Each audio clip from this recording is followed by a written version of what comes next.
የውጭ ሀገር ቤተክርስቲያን እያለ እንደው ጨቅጭቆ ሊበላት ደረሰ። እኔ ደግሞ አልቻልኩም። እራቴንም ሳልበላ እኮ ነው የተኛው። ልጆቼና እራት እንብላ እያሉኝ ማለት ነው። ከፈትኩት ገብረ መንፈስ ቅዱስ ከፈትኩት። ስንከፍተው 216 ሌላ ነው የሚልስ። አንድ ኃጢአተኛ መነኩሴ፣ አንድ በደለኛ መነኩሴ ያቃለቀ ነገር አለው። በዝሙትና በኃጢአት ውስጥ የሚመላለስ ርኩሰትን የሚሰራ ሰው ነው የነበር። ግን መጋቢት 5 የአባታችን አቡነ ገብረ መንፈስ ቅዱስ ዓመታዊ ክብረ በዓል ጊዜ ሂዶ ሲካፈል የመጋቢት 5ን ስንክሳር ሲነበብ ሰማ። ቃል ኪዳን እንዴት እንደተገባላችሁ። ስለዚህ ምን አለ? እኔ ኃጢአተኛ ነኝ፣ በደለኛ ነኝ። ስለዚህ በቅዱሱ ቃል ኪዳን እማጸናለሁ፣ ዝክሩን እዘክራለሁ፣ መታሰቢያውን አደርጋለሁ፣ በጸሎቱም እማጸናለሁ ብሎ ሄደ አለ። በቃ ይሄ ሰውዬ ራሱን በእግዚአብሔር ፊት ማቆም አልፈለገም። ማንን ማቆም ፈለገ? ለቃል ኪዳን የተገባላቸውን ቅዱስ አባት። እኔ ኃጢአተኛ ነኝ አለ፣ በእሳቸው ጸሎት እማጸናለሁ አለ። ኦፍ ኮርስ በቃ ይህን ካለ በኋላ ሲሄድ ሽፍቶች ደበደቡና ገደሉት። ነፍሱ ወደ እግዚአብሔር ስትቀርብ ወስዳችሁ ወደ ሲኦል ጣሏት ተባለ። ያን ጊዜ አቡነ ገብረ መንፈስ ቅዱስ በአምላካቸው ፊት ሰገዱ ይላል። ሰገዱ። አቤቱ ጌታዬ ሆይ የገባህልኝን ቂዳን እንዴት ታጥፍብኛለህ? እንዴትስ ይህን ታደርጋለህ? ይህ ሰው እኮ ተጸጽቷል፣ አልቅሷል። ስለኔ ደግሞ ብለህ እኮ ምርልሃለሁ ብለኛል። ምህረቱ ስለኔ ብቻ ሳይሆን ደግሞ ይህ ሰው የተጸጸተ ሰው ነው። በቃ አለቀ ነገር አለሙ። ስለዚህ ስለገባህልኝ ኪዳን ስትል ማርልኝ አለው ይላል። እንዴ ብዙ ኃጢአት ሰርቷል ሲለው ተጸጽቷል፣ አዝኗል፣ እኔን ተማጽኗል። ስለዚህ በገባህልኝ ኪዳን እባክህ ማርልኝ። ከዛ ምን አለ? አብን ስለ አንድ ልጅ ስትል ስለ ወልድ ብለህ አለ። ወልድን ስለ አብና ስለ መንፈስ ቅዱስ ስትል አለ። መንፈስ ቅዱስን ደግሞ ስለ አብና ስለ ወልድ ስትሉ ይህን ነፍስ ማሩልኝ አለ። ያን ጊዜ እግዚአብሔርም የዚያችን ሰው ነፍስ ከሲኦል እንዳትገባ አወጣት። አይደለም ሲኦል አልገባችም እኮ መልሷት ብሎ በገነት አስገባት ይላል። ይሄው ይህ ሰውዬ ሳያምን በአቡነ ገብረ መንፈስ ቅዱስ ዝክር ዳነ ብለው በሐሰት እየከሰሱ ማለት ነው። በሐሰት ይህ ሰውዬ ሳያምን አይደለም፣ መነኩሴ እኮ ነው። ላይ እኮ ራሱ ይናገራል። መነኩሴ እኮ ነው። መነኩሴ ማለት ነው አምኖ ራሱን ጃንደረባ አድርጎ በገዳም የሚኖር መነኩሴ ነበር ሰው ነው። ስለዚህ በኃጢአት በዝሙት ወደቀ ነው የሚለው፣ ሳያምን አይደለም። እና በዚህ ክስ እየከሰሱት እያለ ነው እኔ የገባሁትና በረከታቸው ይደርብን ብዬ ስናገር ፈለገ መራ ይደርብኝ አለ። አይደርብህ አንተማ ድሮ ዳውላ ነህ፣ አይደርብህ መድኃኒዓለም፣ ለኔ ግን ይደርብኝ አለ። በቃ ምን ማለት ይችላል? ጌታ ምስክሬ ነው። ማርያም እንዴ ይሄ ምን አይደርብኝ? እንደው አሁን እንደው በክርስቶስ አንተ ኬኩ እሺ ንገር፣ ኬኩ ቆይ ንገር፣ ኬኩ አንተ ስማ ያድ ንገር፣ የአባ ዮሐንስን እግር የታጠበበትን እኮ ራሱን ታጥቦበታል። ኬኩ ነው ብለህ መልኬ የአባ ዮሐንስን እግር የታጠበበትን ውሃ ማለት ነው ራሱን ታጥቦበታል እኮ፣ ራሱን ፊቱን ሁሉ ታጥቦበታል እኮ። እኔ አውቄ እኮ ነው ዝም ብለህ አንዳንድ ጊዜ ያሬዶን አግባ ያሬዶን አስገቡታ ሲያለ ያመጣዋል። ኧረ እኔ እኮ የደበረኝ ነገር ምንድነው መሰሉት? እርሶን ዲስሬስፔክት ሲያደርግ መዝሙር ያሬድንም ይሳደባል። እኔ እርግጥ መዝሙር ያሬድ ላይ እኔም በግሌ ቅሬታ አለብኝ። ግን ቢሆንም ግን በዚህ ያክል ደረጃ አሁን ሰውን አሜንዬ እንዴት ነህ ዲስሬስፔክት ማድረግ ምናምን አሁን እሺ ይሄ ሰውዬ አሁን በዚህ ያክል ደረጃ ከሆነ በረከታቸው ያደርብኛል ጭራሽ እንደዚህ ያለ በቃ ለየለት አለ አይወል በረከታቸው አይደርብኛልና እኔ በጣም ትዝ ብሎኝ እኮ ነው። በጣም ልጄ እየጎተጎተች ተውዳዲ በእናትና ምናምን ያለችኝ ነው እንጂ በአባ ዮሐንስ እግራቸውን የታጠቡበትን ሂዶ በረከታቸውን እግራቸውን ስሞ የታጠቡበትን ውሃ እኮ ራሱን ሁሉ ፊቱን ሁሉ እኮ የተቀባ የታጠበው አባይና ይሄ ክንድ ከስንዝር ፊት መምርዬ ይወሉት አባ ዮሐንስን አለኝ ሆነ ጊዜ ደወለና ኬኩን አቤት አየር ቀዘቀዘ አለኝ። ልንገሮት ነው ሀቅ ነው የምነግሮት። አየር ቀዘቀዘ። የምን አየር እንዴ? አባ ዮሐንስን ለምንድን ነው አንተ መሳደብ ተውከው አለኝ። መቤቴን ነው ምሮት ለምንድን ነው እሱ አንተ አባ ዮሐንስን መርገጥ ለምን ተውክ? አሃ ለካስ እኔ በረገጥኩኝ ቁጥር እሱ ደግሞ ኬኩ አባ ዮሐንስን ተናገረ ብሎ እኔን መርገጥ፣ እሱ እኔን በረገጠኝ ቁጥር ነው ለካ አየሩን ለካ የሚለቀቅለት ሳቢው።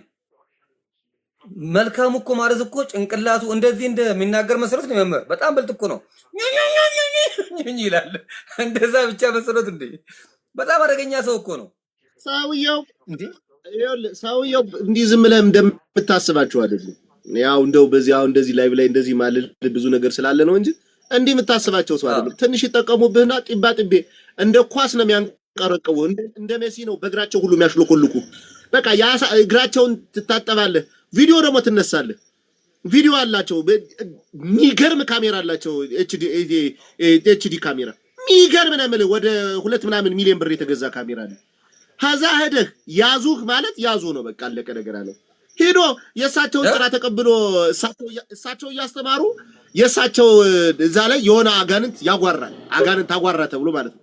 እና እሱ ደግሞ እየቀረጸ ምናምን ሄድና የእሳቸውን ጥራ ተቀብሎ አጋንንቱን ውጣ እያለ በጭራው ውጣ እያለ በጭራው አንድ ዚህ መንጋጭላውን ሰርቦ ሲጥለው ከዚያ ሁሉ ዝም አክል ተዘረራታ ዶቄት ይሄ ዝም ብሎ ዝም ብሎ ጂን ተጠራቅሞ ይልና ወይኔ መልኬ ለካ ተዋርደዋል እንዴ! እንደዚህ ሁሉ ተዋርደዋል እንዴ! ለካ መንጋጭላውን አብሮ ነው የጣለለት እንዴ! ይቀልዳል እንዴ! አይ ቀልድ እንዲህ ዝም ብሎ መስሎት ነው። ለካ ለዛ ነው እንዴ ሳምንት ሙሉ እኮ ተኝቶ ነበረ። የሐዋርያት ሥራ ምዕራፍ 19 ላይ ሄደ ስትመለከት የሐዋርያት ሥራ ምዕራፍ 19 ላይ አንድ አስቄዋ የሚባል ካህን አልነበረም? አንድ ካህን አስቄዋ የሚሉት ካህን 7 ልጆች ነበሩት። አጋንንት ያደረበትን ሰው ወደ ቤት አስገቡና ምን አሉት ነው የሚል ውጣ በጳውሎስ ስም በኢየሱስ ስም እያሉ ሲሉት እሱ ምን አላቸው? ጳውሎስንም አውቀዋለሁ ኢየሱስንም አውቀዋለሁ እናንተ ማን ናችሁ አለና ሙልጭ አድርጎ ገረፋቸው አይደል ቢል እንደ እብድ እስኪወዱ ድረስ አሯሯጣቸው ነው። አላወቀም መሰል ይህን መጽሐፍ ሂዶ አንድን አጋንንት በጭራ እየደበደበ ሊያስወጣ እንደው ጸጋው ቢኖረውስ ግድ የለም። እኔ አይወጣም አይደለም በጭራ አይደለም በሌላ ነገር ሊወጣ ይችላል። ምን ችግር አለ? እነ ፓስተር እዩ ጩፋ እንኳን በምሪንዳ ኤችአይቪ ኤድስ ያድኑ የለ እንዴ? ምን ችግር አለው? እሱ ችግር የለውም። እና ሄዶ አሁን በቀደም ለታ ምን አለ መሰሉት? አኬን ጥራው አለኝ። አኬን ጥራው ማርያምን ነው ልት እኔ ጋር መጣ። እኔ እሱ ጋር ያልኩኝ አንተ ከአኬ ጋር ተግባባ የለ አለኝ። አዎ እግባባለሁ። ትደዋወሉ የለ? አዎ ደውልለታለሁ። እንዴ ወንድሜ አይደለ እንዴ? እንደውም እኔ ስልክ ስደውል ከአንድ የሚያነሳልኝ አኬ ነው። ሐቁን ለመነጋገር ማለት ነው። አንድ ቀን ስልኬን ሪጀክት አድርጎብኝ አያውቅም። አዎ አልኩት። ጥራው። ለምንድን ነው የምጠራው? ከኔ ጋር ዲቤት ግባ። እኔ ለአንተ አንሺ። አረ ጌታስ ኢየሱስ በቅዱስ ሚካኤል አረ መልኬ እኔ በቃሃለሁ። ከኔ ጋር እናውራና ጥራው። እኔ እሱን ልጁ የሚፈልገው ምንድነው? መፈመስ ነው። አሁን በቀደም ለታ መዝሙሬ ትክክል ነው ያለው። በአንድ በኩል ትክክል ነው ያለው። መፈመስ ፈልጓል ልጁ። በቃ በጣም መታወቅ ፈልጓል። ሌላ እኮ ነገር እኮ አይደለም። መምህር አሁን አረ በዚህ ይታወቅ ሞከረ። እነዚህ እዩ የሚባሉትም ይሄ እዩ ዘም ሚካኤል የሚባለው አላስጠጋም አሉት። በቃ ሞከረ። እነሱ ጋርም ምንም ልጆቹ ምንም መስሚያ የላቸው። እኔንም ባክን ደውልና ንገርልኝ እስኪ ለነዩ ምናምን ምን ብዬ ነው ነግርልህ? ያስጠጉኝ በቃ እኔ እኮ በቃ በጣም ቸገረኝ ኑሮ ምናምን እመቤቴን ይሄው ስም እያጠፋውኝ አይደለም። ይሄው በልጆቼ እምላለሁ ስም እያጠፋውኝ አይደለም። ያስጠጉኝ በቃ እኔ ምንም መሄጃ የለኝም። ኬኩ ልጆቹ የከተማ ልጆች ናቸው። እሱ ደግሞ ድምፁ ይቀፋል። በዚህ ጋር ስፒከርህን ነው የሚቀደው። በቃ ጆሮ ታምቡርህን ያማል። መልኬ ድምፅህን ቀንስ። ድምፅ አይመችም። ለቲክቶክም ድምፅ አይመችም። እነሱ ጋር የሚገቡ ሰዎች የከተማ ሰዎች ናቸው። እመቤቴን በትልቁ ላርጎት ይኸው እኔ ነገርኩት። የምር እመቤቴን ነው የምሉት መምርዬ ነገርኩት። እኔ በግልጽ በቃ አንተ ምንም የሚመች ነገር የለህም። እኔ ለምሳሌ አሁን እነሱ ጋር ልግባብል ያስገቡኛል። ገብቷል? ያስገቡኛል። መልክ ለምን የከተማ ልጅ ነኝ እኔ እና ደግሞ በንባብ እመን ዝም ብለህ መጮህ የለብህም። ይሄን ሁሉ ነገርኩት። አሁን በቀደም ለታ ደወለ። ኬኩ አቤት አየር ምናምን ጎል እንትን ብሎብኛል፣ ጠሮብኛል። የምን አየር አባ ዮሐንስ ርገጥ እኔ አረግጥም አልኩት። አንተ እኔ አረግጥም ኬክሻ እኔ የሚገርመኝ ነገር ማለት ነው የሚገርመኝ ነገር ማርያምን በቃ የሚፈልገው እይታ እኔ ደግሞ መምህር በቀደም የተናደድኩበት እሱ የሚፈልገው ከእናንተ ጋር መወያየት ነው። እመቤቴን የሆነ አንድ ፓራግራፍ ደጋግሞ የላኩት ሰዎች ካነገሩት በራሷ ገልጾ ማንበብ አይችልም። የምሬን ነው። እግዚአብሔር በሚያውቅ ንቄው አይደለም። አንተ አሁን ከነ ይዋር ጋር አሁን እሱ እኔም እኮ የምልህ ነው። አሁን እሱ ንዴቱ ምን መሰለክ ክርስቶስን፣ እኔ ደግሞ ከእሱ ጋር የሚቀመጥ ሰው እኔ መልኬን ሳይሆን ከእሱ ጋር ቁጭ ብሎ የሚወያየውን ነው የምረግጠው። በቃ አይመጥንም። በግድ ልታይ ነው። አንተ ምንም ያላረገ ሰው አላውራህም ካለ ፎቶውን ለጥፈ መስደብ ምንድን ነው? ጀስት በቃ አሁን አቅም የለውም፣ ማህይብ ነው። በቃ አሁን አለቃ 300,000 ብሩ ችግር የለም እናዋጣለን። ምን ችግር አለ? እግዚአብሔርን ኦርቶዶክሳውያን መልካም ናችሁ። እንኳን ለሱ ለነ ተመስገንም እየተዋጣ እኮ ነው። ሰው ከቸገረው ግን ለምንድን ነው እውቀት የለው? እመቤቴን የያዘውን ሃይማኖት አቦ አንድ ቀን ቆዳውን ከቨሩን ከመደብደብ ውጭ ገልጾ አንብቦት ያውቃል? እመቤቴን እንደ ገደል ማሚቱ ነው የሚያወራው። እና እናንተም መግባት የለባችሁ በፍጹም። እኔ ትሞታለህ እንጂ አያወሩም ነው ያልኩት። ማታ ራሱ ገብቼ አቅም ቢኖረው የሆነ የተሻለ ነገር አይዲያ አምጥቶ ቢሆን የታየው ነገር አለ ብለህ ብታይለ ምንም የለውም። አዲስ መጥቶ ይላል። አዲስ ያለውን ሳምንት ሙሉ አዲስ ያውን ያለውን ማለት ነው። ተረት ተረት በል ሲለው ስለ ተረት ተረት ያወራል። በቃ ማስተጋባት ነው። ለዚህ ደግሞ እውቅና ደግሞ እውነትን ለማን ነው የምታረጋግጠው? ለአንድ ወፍራም ማይብ ለወዳደር? የብሬን እኮ ነው። ማን ነው እውነቴን? አሁን እኔ እውነቴን ሊያቅልኝ የምፈልገው ሰው አለ? ቢያንስ ስትነግረው የሚረዳ ሞራል ያለው ስብዕና ያለው ሰው ትነግረዋል። ይሄ ኑ ብሎ እኮ ለማዋረድ እኮ ነው፣ ሚዩት እያደረገ ማለት ነው። ከዚህ ጋር ምን ትወያያል? በዛ ላይ ድምፁ እግዚአብሔርን እኮ ነው የምልህ፣ በጣም ነው የሚቀፋው። በጣም እኔ ሲያወራ ያመኛል ራስ ምታት። እና በፍጹም መግባት የለባችሁም እንደ ሰው። እኔ መርካቶ ኬክሻ መርካቶ እኮ እየሰራው ማለት ነው። ከመርካቶ ደህና ስራ ላይ ሆኜ እኮ ይስበኛል። አቤት ቱላ ድንገት ደግሞ ሳታስብ ስልክ ስትነካ ትገባ እንትን ይኸውልህ ስማ፣ እኔ ይኸውልህ ስማ ፋሲሎ፣ እኔ የሆነ ነገር የሚያውቅ ይመስለኛል። መምህር የምሬን ነው ደግሞ እኮ እመቤቴን እኔ በቃ ዝም ብዬ ዋለ ይኸውልህ አሁን ይሄ ምንድነው የሚለያይ ነገር እኮ አለው እኮ። ይሄ አንድ አይነት ወጥ የሆነ እንትን የለውም፣ ጸባይ የለውም። ወጥ የሆነ ጸባይ የለውም እኮ መልካሙ። እሱማ እየተነሳማ ሂዶ ደርሶ ሲመለስ እኮ እንደገና አግሬሲቭ እየሆነን የሚሄድ። በነገራችን ላይ ምን መሰለህ ሰውየው ያለ ሐሳብማ ሲበላይ ኖሮ መሆኑን የምታውቀው የፊቱን ስፋት የማታየው አንተ አንድ ክንድ እኮ ነው የፊቱን ስፋት። ጌታ ምስክሬ ነው። እንዴ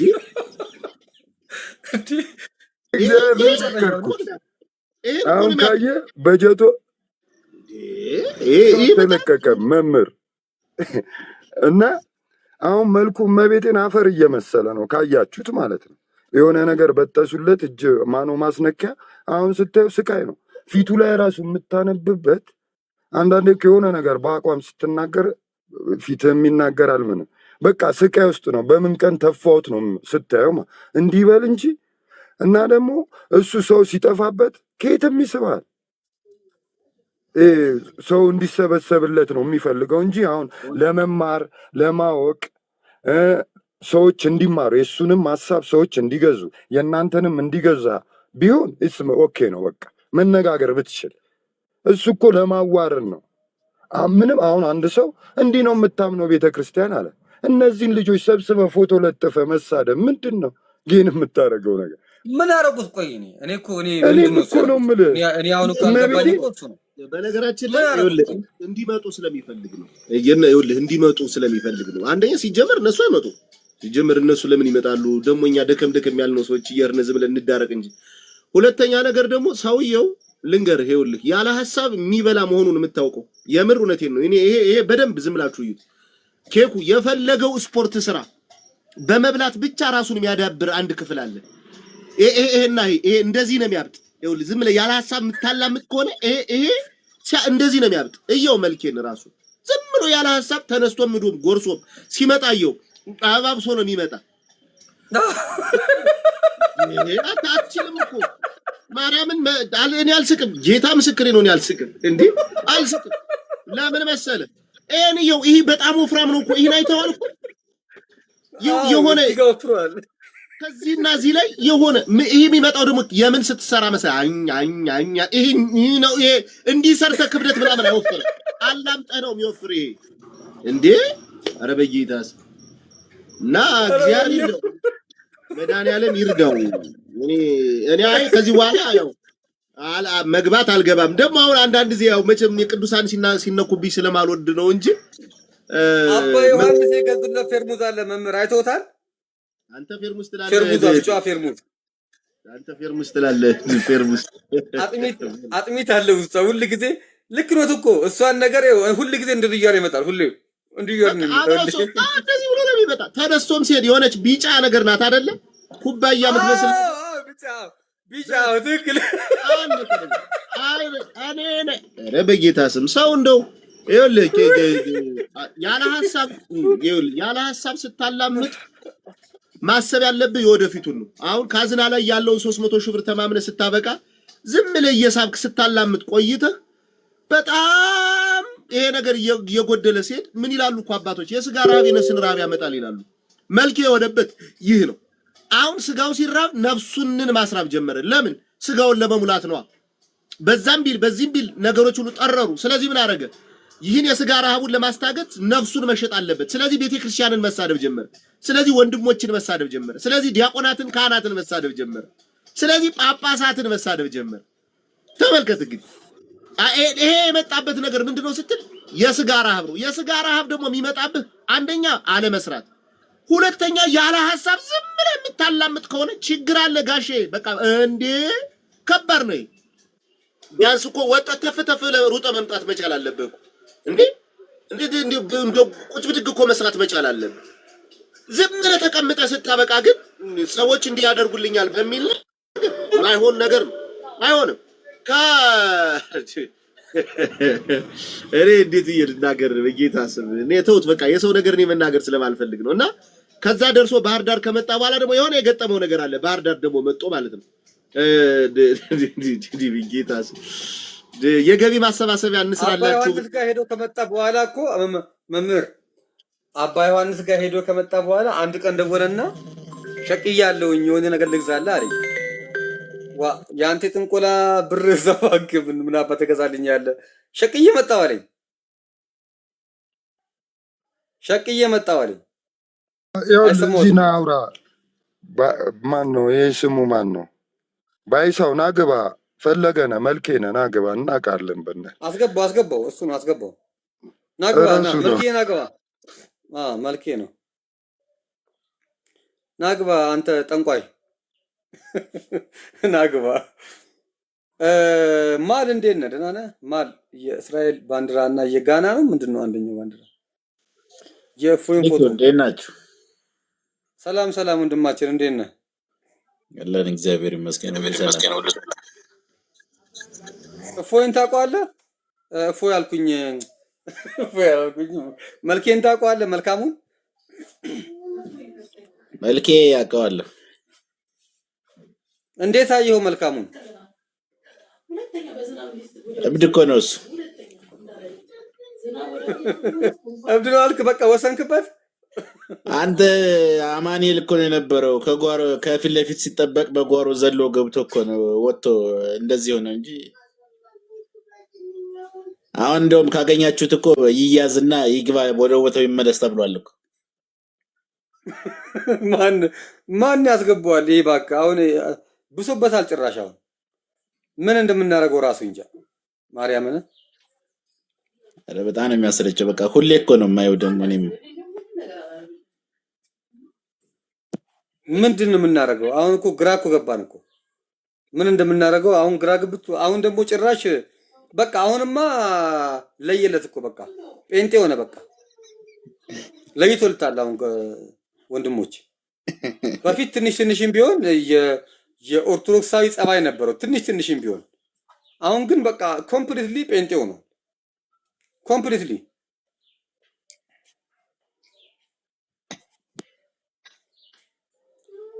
ና ግባ እስቲ መምህር እየወረዱ እኮ ግቡ። ስልክ መሰለኝ። እኔ የሚያዝናናኝ ነገር ኬክሻ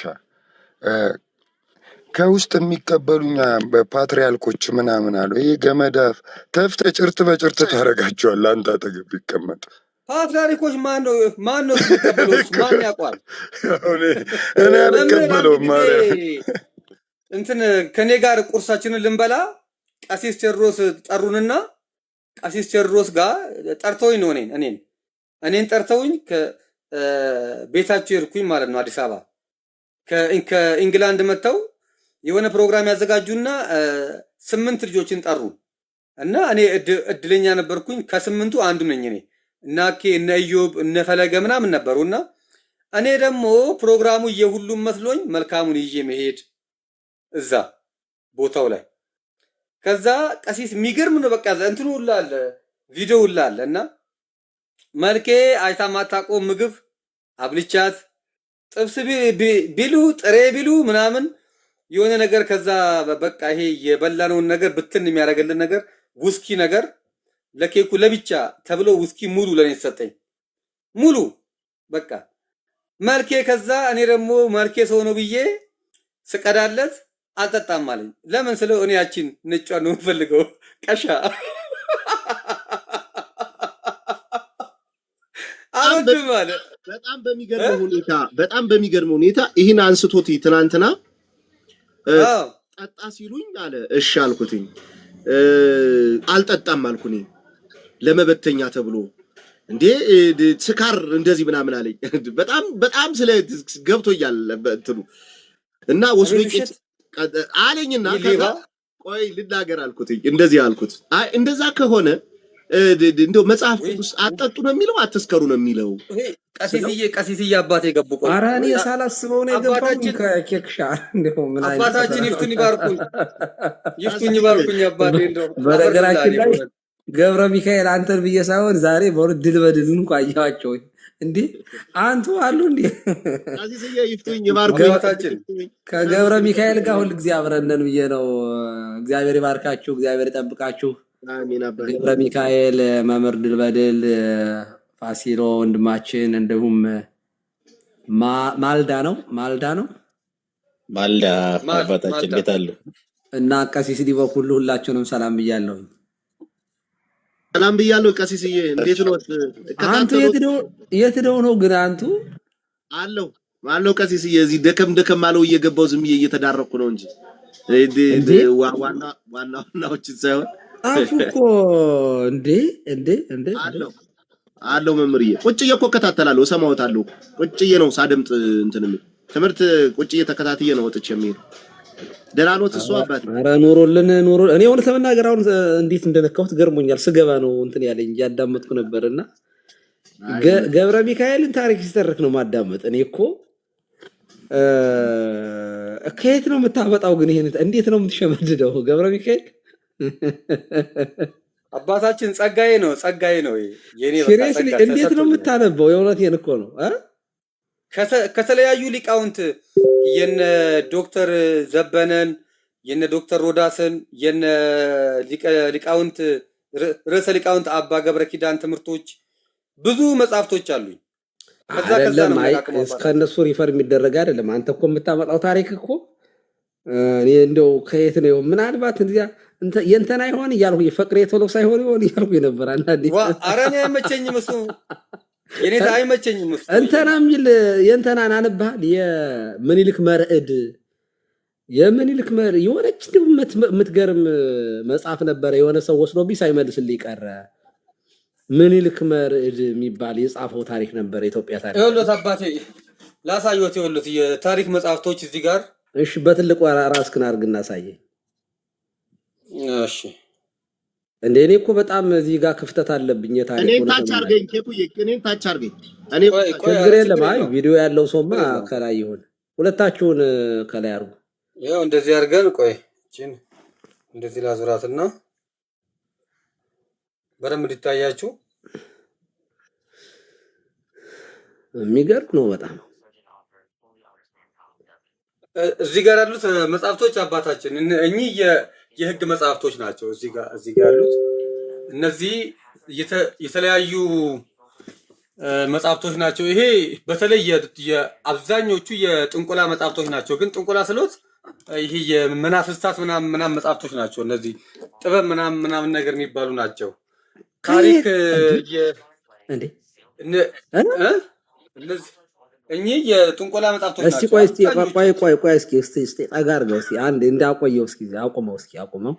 እሺ ይኸው እሺ ምስጢሩን ኦኬ ዘማይንድ ነው እንትን ይሄ ዘ ሴክሬት ኦኬ ያው አብዛኞቹ እንትን ናቸው። ይሄ የጥበብ መጽሐፍቶች ናቸው። ጥበብ ይሄ የኮድ መጽሐፍቶች ምናምን ነገር ባይብል ኮድ ሚስጥራት ምናምን የሚሉ ናቸው እና ጥንቆላ እንደዛ እንዲትላል ናቸው አሁን እነዚህ። ዘ ሴክሬት አሁን ጥንቆላ ነው እንዴ? አይ ጥንቆላ ስሎት ያው ለመናገር ያክል ያው ዊዝደም ያው ጥንቆላ ማለት እኮ ዊዝደም አይደለ? በራሱ ዊዝደም እኮ ነው። አይቶ እንደዛ እንትና እንደዛ ለማለት አቢዩስ ነው። ስሙ አቢዩስ ተደርጓል። ቶ ይሄንዳው ዘ ሴክሬት እኔ ምራሱ አዎ አንብቤዋለሁ። ዘ ሴክሬት እኮ አዎ አንድ እኮ አይደለም እኮ በጣም ተደጋግሞ የተጻፈ መጽሐፍ ነው። እሺ አዎ እነዚህ የታሪክ መጽሐፍቶች ናቸው። እነዚህ እዚህ ጋር ያሉት በአጠቃላይ ታሪክ ናቸው። አሁን እርሶ ቅድም አሁን ያሉት ይሄውና ይሄ ነው። ፍቅሬ ቶሎሳ ያሉት ይሄ ነው። ይሄ የኦሮሞና የአማራ እሺ ምናምን እሺ እውነተኛ እሺ የዘር ምንጭ ሚልና አሁን ደግሞ የጠፋ መጽሐፍ ደግሞ አለ። ይሄኛውም የሱ ነው። ስውሩ ያልተነገረው ይሄ መጽሐፍ አሁን የለም። ስውሩ እና ያልተነገረው የአይሁድና የኢትዮጵያውያን ታሪክ የሚል ጠፍቷል። አሁን መጽሐፉ ራሱ በቀደም ፍቅሬ ራሱ አሁን ሲናገር ነበር የለም አሁን ገበያ ላይ ብሎና እኔ እና እዛን ጊዜ ገዛሁት። እነዚህ አሁን ምኑናት መጻሕፍት ነው የሚባሉት እንጂ የጥንቆላ አይባሉም። የጥንቆላ መጻሕፍት የሚባሉት ርኩሳት አይ ጥንቆላ መጻሕፍት አይደለም ይሄ። ይሄማ ጥንቆላ አይደለም። ይሄ አሁን እዚህ ጋር ያለው አሁን የታሪክ መጽሐፍ ነው። እዚህ ጋርም አሉ። ይሄም ሁሉ አሁን የታሪክ መጽሐፍት ናቸው። እነዚህ ሁሉ እዚህ ጋር የሚያቸው ሁሉ የታሪክ መጽሐፍት ናቸው። እነዚህ ደግሞ የተለያዩ መጽሐፍቶች ናቸው። እነዚህ የተለያዩ አይነት መጽሐፍቶች ናቸው። እቺ ሚስቴ ነች እንግዲህ አባታችን ጎንደር ዩኒቨርሲቲ ነው ግራጁዌት ያደረገችው። ግሩም ግሩም ግሩም። እነዚህ የቤተ ክርስቲያን መጽሐፍቶች ናቸው። እዚህ ጋር የሚያዩዋቸው ሁሉ የቤተ ክርስቲያን መጽሐፍቶች ናቸው። እነዚህ ደግሞ ገድላት ናቸው። እነዚህ ገድላት ናቸው። እነዚህ ገድላትና ድርሳናት ናቸው። እዚህ ጋር የሚያዩዋቸው እኚህ ሁሉ የቤተ ክርስቲያን መጽሐፍት ናቸው ማለት ነው። እዚህ ጋር ጓደኞቼ ገዝተውልኝ ነው። ጎበዝ ጎበዝ ጎበዝ። እዚህ ጋር ደግሞ ያሉት ኦርጋን ደግሞ ደግሞ ዝርክርክ ደግሞ ያለ አይደለም፣ ኦርጋናይዝ የሆነ ነው። ይሄ የማን ነው? የባለቤትህ ጀግንነት ላይ አንተ ነው። አረ እሷም እኔም ሁለታችንም እሷም በጣም ጎበዝ ነች። እንደዚህ አድርገን ነው የምናስቀምጠው መጽሐፍቶችን። እዚህ ጋርም ከስርም ያሉ እነዚህ መጽሐፍ ቅዱሶች ናቸው። መጽሐፍ ቅዱስ እዚህ ጋር ለብቻ ነው የሚቀመጠው። እነዚህ ደግሞ ኮመንተሪዎች ናቸው። እነዚህ ኮመንተሪዎች ናቸው። ይሄ የመምህር ዮሐንስ መጽሐፍ ናቸው። እነዚህ እዚህ ለሰንበት ትምህርት ቤት ለሻሸመኔ ሰንበት ትምህርት ቤት ተልኮ ለነሱ የሚሰጥ ነው። ተገዝቶልን ተልኮ ነውና ይሄ ስለ ፈውሰ ሕይወት ይላል። ራስን ማጥፋት ምናምን የሚል ነገር ነውና ለምንድን ነው ወጣቱ ራሱ የሚያጠፋው አሁን የሚለውን ነገር ያብራሩበት መጽሐፍ ነው።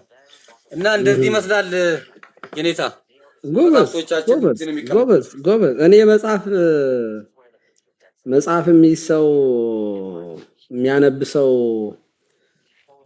አይምሮውን በስነ ስርዓት የሚጠቀም አብዴት የሚያደርግ ሰው ነው እና መጽሐፍት ማንበብ በጣም እኔም እወዳለሁኝ። ኢትዮጵያም ስሄድ 3 እና 4 ሻንጣ ሞልቼ የምመጣው መጽሐፍ ነው እና መጽሐፍት ህይወት ናቸው።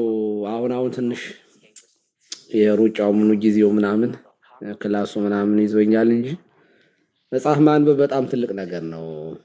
በትምህርት ቤት የማይገኝ እውቀት በማንበብ ይገኛል ብዬ አስባለሁኝ። ስናነብ መርጠን ነው፣ ስንማር ግን መርጠን መማር አንችልም። አሰሩንም ገሰሱንም ማንወደውንም ሳብጀክት የግዴታ አብረን ስለምንማር ብዙ ውጤታማ ላደርግ ይችላል። ስናነብ ግን መርጠን ስለሆነ የሆነ ሳይበላይ መምህር ልበድል መጽሐፍቶች በቃ ምን ያደርጉልኛል የምትገዙ ካላችሁ ሲሉ ነበር እና እኔ በጣም ከፋኝ። እኔ መጽሐፍ በታምራ ማዋስ ራሱ ደስ አይለኝም። እገዛለሁ እንጂ መጽሐፎችን ለሰው እንኳን አልወድም። እና በርቱልን። ደግሞ ያው እኛንም እኮ አስጨናቂ የሆናችሁት በማንበባችሁ ነው በእውነቱ። እኔ እኮ ሲስዬ እንደው እንትን ብዬ ነው በዛ ልክ ነው እንጂ አሁን ከዚህ ከሱቅ አሁን ሱቁ በቃ ወደ መጽሐፍት ቤት እየተቀየረ ተጨቀለ። አሁን እዚህ እንኳን ያለኝን መጽሐፍ እንኳን ባሳይ ጌታ ምስክሬ ነው። በቃ እንዴት ብዬ ልናገር? ኧረ በጌታ ስም እስኪ አንድ ላሳይ። ቆይ ኧረ እንደው ቀሲስ አንድ የወጣ መጽሐፍ አለ። ምናልባት እሱን አይተውት ይሆን? እስኪ ላሳየዎት። እኔ እኮ የመጽሐፍ ቋንጣ ነው የምበላው። አሁን እኮ እኔ የሆነ መጽሐፍ ሲወጣ መምህርዬ ድሮ ማንም አይቀድምም ነበረ። ይሄ ኦኬ መጽሐፍ በጣም አይቼዋለሁ እንትን ላይ። እስኪ ማን ነበር እንደው ጻፊው? እስኪ ወደ ላይ ከፍ ከፍ ከፍ ያርጉት። ይሄውነት እንዴ በቀለ በነገራችን በኃይሉ ላይ በኃይሉ ማለት በነገራችን ላይ ጓደኛዬ ነው። የምስጢር በር ሰገነት መዝሙር የሰራልኝ እሱ ነው። ከኮተቤ ሁሌ ጋብዞ ነበር። በነገራችን ላይ ጎበዝ ገና ተማሪ እያለ ነው ማቆን የቅድስት ሥላሴ። አሁን መምህር ነው የቅድስት ሥላሴ። እሺ ይሄ መጽሐፍ ማለት መምህርዬ፣ ይሄ መጽሐፍ ማለት በተለይ የኢትዮጵያን ፓትሮሎጂ የነገረ አበው ኢትዮጵያውያን በተለይ ይሄ በምስራቁና በምዕራቡ ያሉ ሊቃውንት ከአምስተኛው ወይ ከሰባተኛው ክፍለ ዘመን በኋላ ሊቃውንት የሉም ብለው ወይም ደግሞ የተብራራ መጽሐፍ ቅዱስን በቃ ማለት የሌላ ይሄ ማብራሪያ የአንድምታ ትርጓሜን ከዛ ውጭ የለም ብለው የሚሉ ሰዎችን የሚሞግትበት መጽሐፍ ነው። በጣም የሚገርም መጽሐፍ ነው። በቃ እኔ ልቤን ሰቅሎ እንትን እያለኝ ያለ መጽሐፍ ነው። በኃይሉ በጣም ምርጥ ሰው፣ በጣም ደግሞ በጣም ቅን የዋህ የቂርቆስ ልጅ ነው። ባይዘው መምህር በኃይሉ አሪፍ ነው። ግጥም ብዙ በጣም ያነበበ ጎበዝ ሰው ነው። ስብከት በጣም ጎበዝ ሰባኪ ነው። ኮተቤ ገብርኤል በቃ መደበኛ ነበር ማለት ይቻላል። ጋብዘው ነበር።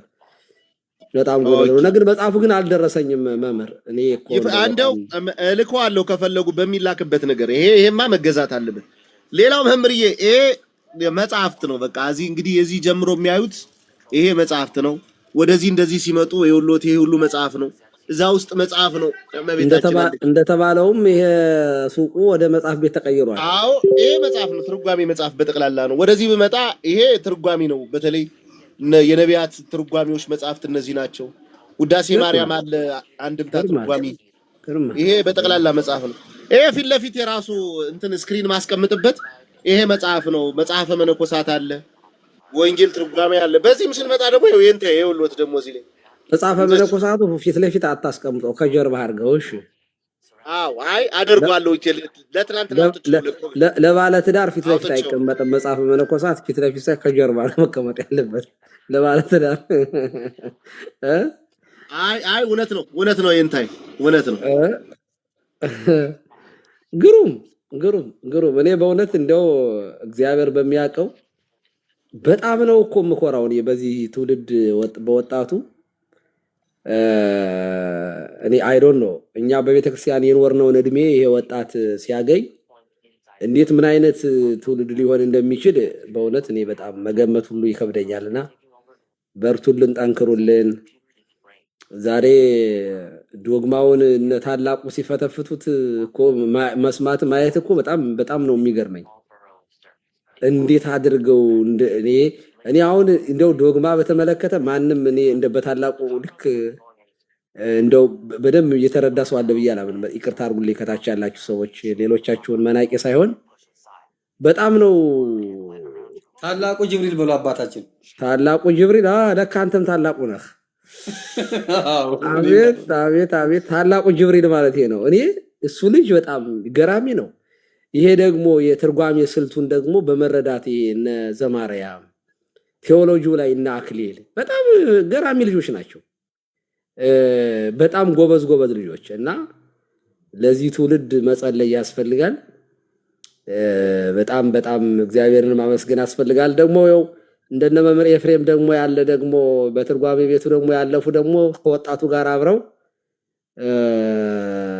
ትውልዱን መዋጀት የሚችሉ ወጣት መምህራንን ማየት ቤተክርስቲያንን በቃ ሙሉ የሚያረጋት ነው እና ኦፍኮርስ ምን ጊዜ ሙሉ ናት። ግን አንዳንድ ጊዜ በጣም በአብነት ትምህርት ቤት ውስጥ በዘመናዊ ትምህርት ቤት ውስጥ ያለው የወጣቱን ሕይወት ያለመረዳት ያለመገንዘብ እንደዚህ ያሉ ችግሮች ነበሩ እና አይ ቲንክ ክፍተቱን እየሞላ ነው ይመስለኛል። በጣም የሚገርም ነገር አለ እና የሚያስፈልገን ታዲያ በጸጥታ፣ በትትና፣ በፍቅር፣ በማስተዋል፣ በመታዘዝ ራስን አዋቂ አድርጎ አለመቁጠር እንደዚህ ያሉትን የጉርምስናን ክርክርን ማራቅ፣ ያልገባንን ነገር በድፍረት አለማብራራት እንደዚህ ያሉት ነገሮች ላይ ካደረግን እድሜ ብቻ ነው የሚያስፈልገው ለዚህ ወጣት። እድሜ በቤተክርስቲያን ውስጥ እድሜ ከሰጠን የታላላቆቻችንን እድሜ በምታገኙበት ጊዜ በተለይ ወጣቶቹ በስመ አብ ወወልድ ወመንፈስ ቅዱስ በጣም በጣም በጣም እኔ ብርሃን ነው የሚታየኝ። እግዚአብሔር መጨረሻውን የዚህን ወጣት ትውልድ ያሳምርልን እና አም ፕራውድ ኦፍ ዩ ታላቁ አንተ ታሪክ በቃ ታሪክ ያንተ ጸጋህ ነው። ተንትንልን። እኔ ቁጭ ብዬ ከታች ስራ ቦታ ላይ በኤርፎን እያዳመጥኩ ነበር። ባለፈው የሆነች ልጅ ደግሞ ገብታ አላናግርህ አለች እንጂ የሆነች ወጣት ልጅ ገብታ አይቼዋለሁ እኮ አባታችን ከታች ስራ ነበርኩኝ፣ ስራ ቦታ ላይ ነበርኩኝ እና ወይ ጉድ እያልኩኝ መምህር ኤፍሬም ሰላም ብያለሁኝ። ሰላም ብያለሁ። ሰላም በሏቸውና እኔ አሁን እኔ ታንታሉ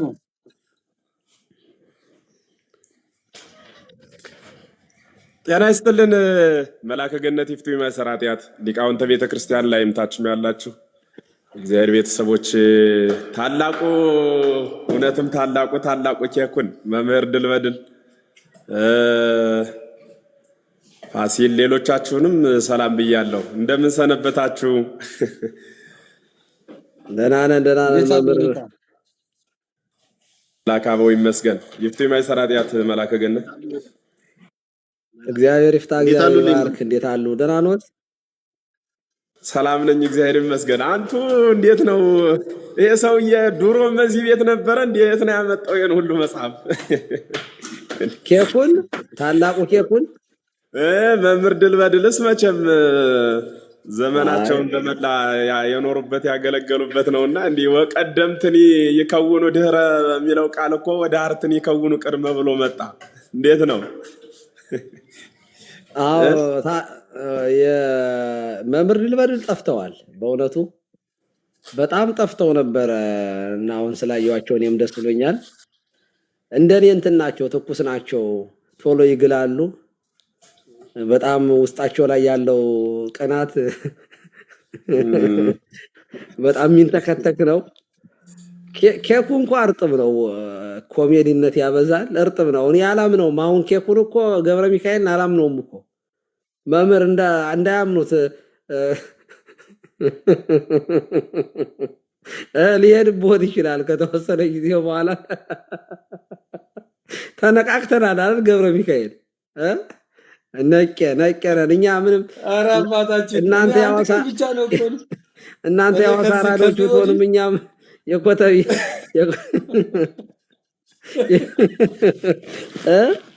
እና በጣም ጎበዞች ናቸው። በእውነቱ በጣም ጠንካሮች ናቸው። ሲሪየስሊ ከልቤ ነው። በርቱልን።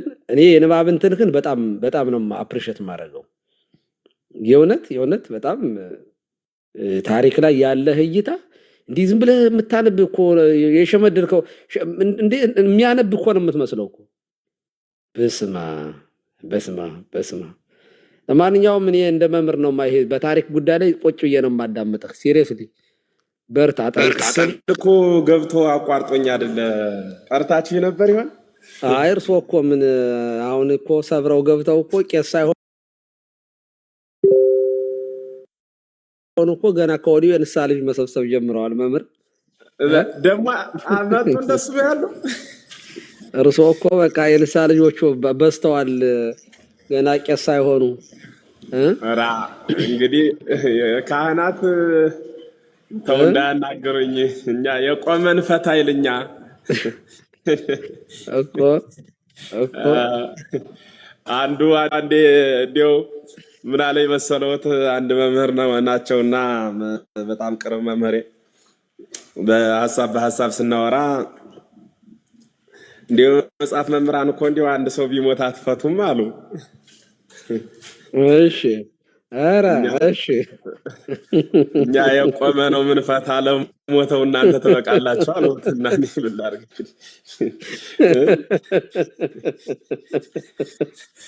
እግዚኦ መኑ ያድር አትሉ ባሉ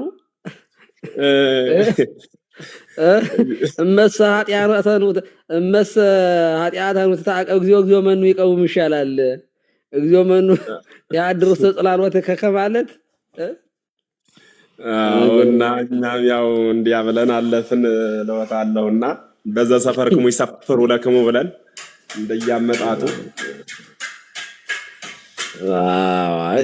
መጽሐፍ መምህራን እንሳቸው ራሱ ሞተው ጋር ምን አሯሯጣቸው አነ ውእቱ ትንሣኤ ወሕይወት ዘያምን በየመን ሞተ ያዩ የሚለውን እያዩ እንዲያው እኮ እሱን ነው የምልዎት እኮ በዚያ ልክ ነው። ኬኩን ግን እግዚአብሔር በሚያውቅ በጣም ተደምም ያለው በእውነቱ ዝም ብሎ እንዲህ መጻሕፍትን በእውነት እኔ መጻሕፍትን በቤቱ ደርድሮ የማየው ሰው በቃ በዚያ ሰው ነው እኔ በህይወቱ ምቀና ሁሌም ቢሆን። ምክንያቱም በነገራችን ላይ ትልቅ ምስጢር አለው ይሄ የሚተነተን ማለት ነው። በእለት ሳይሆን በአመታት ተመስጥሮ የማያልቅ ምስጢር ያለበት ነው። ለምን ቢሉ የስጋ ፍላጎቱ ሰውን በሚያዋክብበት ዘመን መጻሕፍት ከፍ ባለ ብር እንደ ባንዲራ ተሰቅለው የወረቀት ክታቡ ዋጋው እጅጉን ጨምሮ በሚቸረቸሩበት ሰዓት ገበያ ወጦ ሰው የውስኪና የቢራ ጠርሙስ በሚያገላብጥበት ትውልድ አብረን በዚህ ጄኔሬሽን ተፈጥረን እንዳላዩ እንዳልሰሙ ያን አስፈንጥሮ ጥሎ መጻሕፍትን በኮረጆ ሳይሆን በሳጥን መሙላት ይሄ በእውነት በጣም የመመረጥ የድለኝነት ነው። መጻሕፍትን ፍልሰት ያደርጋሉ ይተረጎማል ያልኳቸው የሚያነባቸውን ይወዳሉ። መጻሕፍት ወዳጃቸውን ነው የሚወዱና ወይ አንብቤው ልምጣ ወይ ምናምን ወይ በምናምን እየወጡ ነው የሚያልቁ ከማያነባቸው ሰው ቤት ብዙ አይሰነብቱም።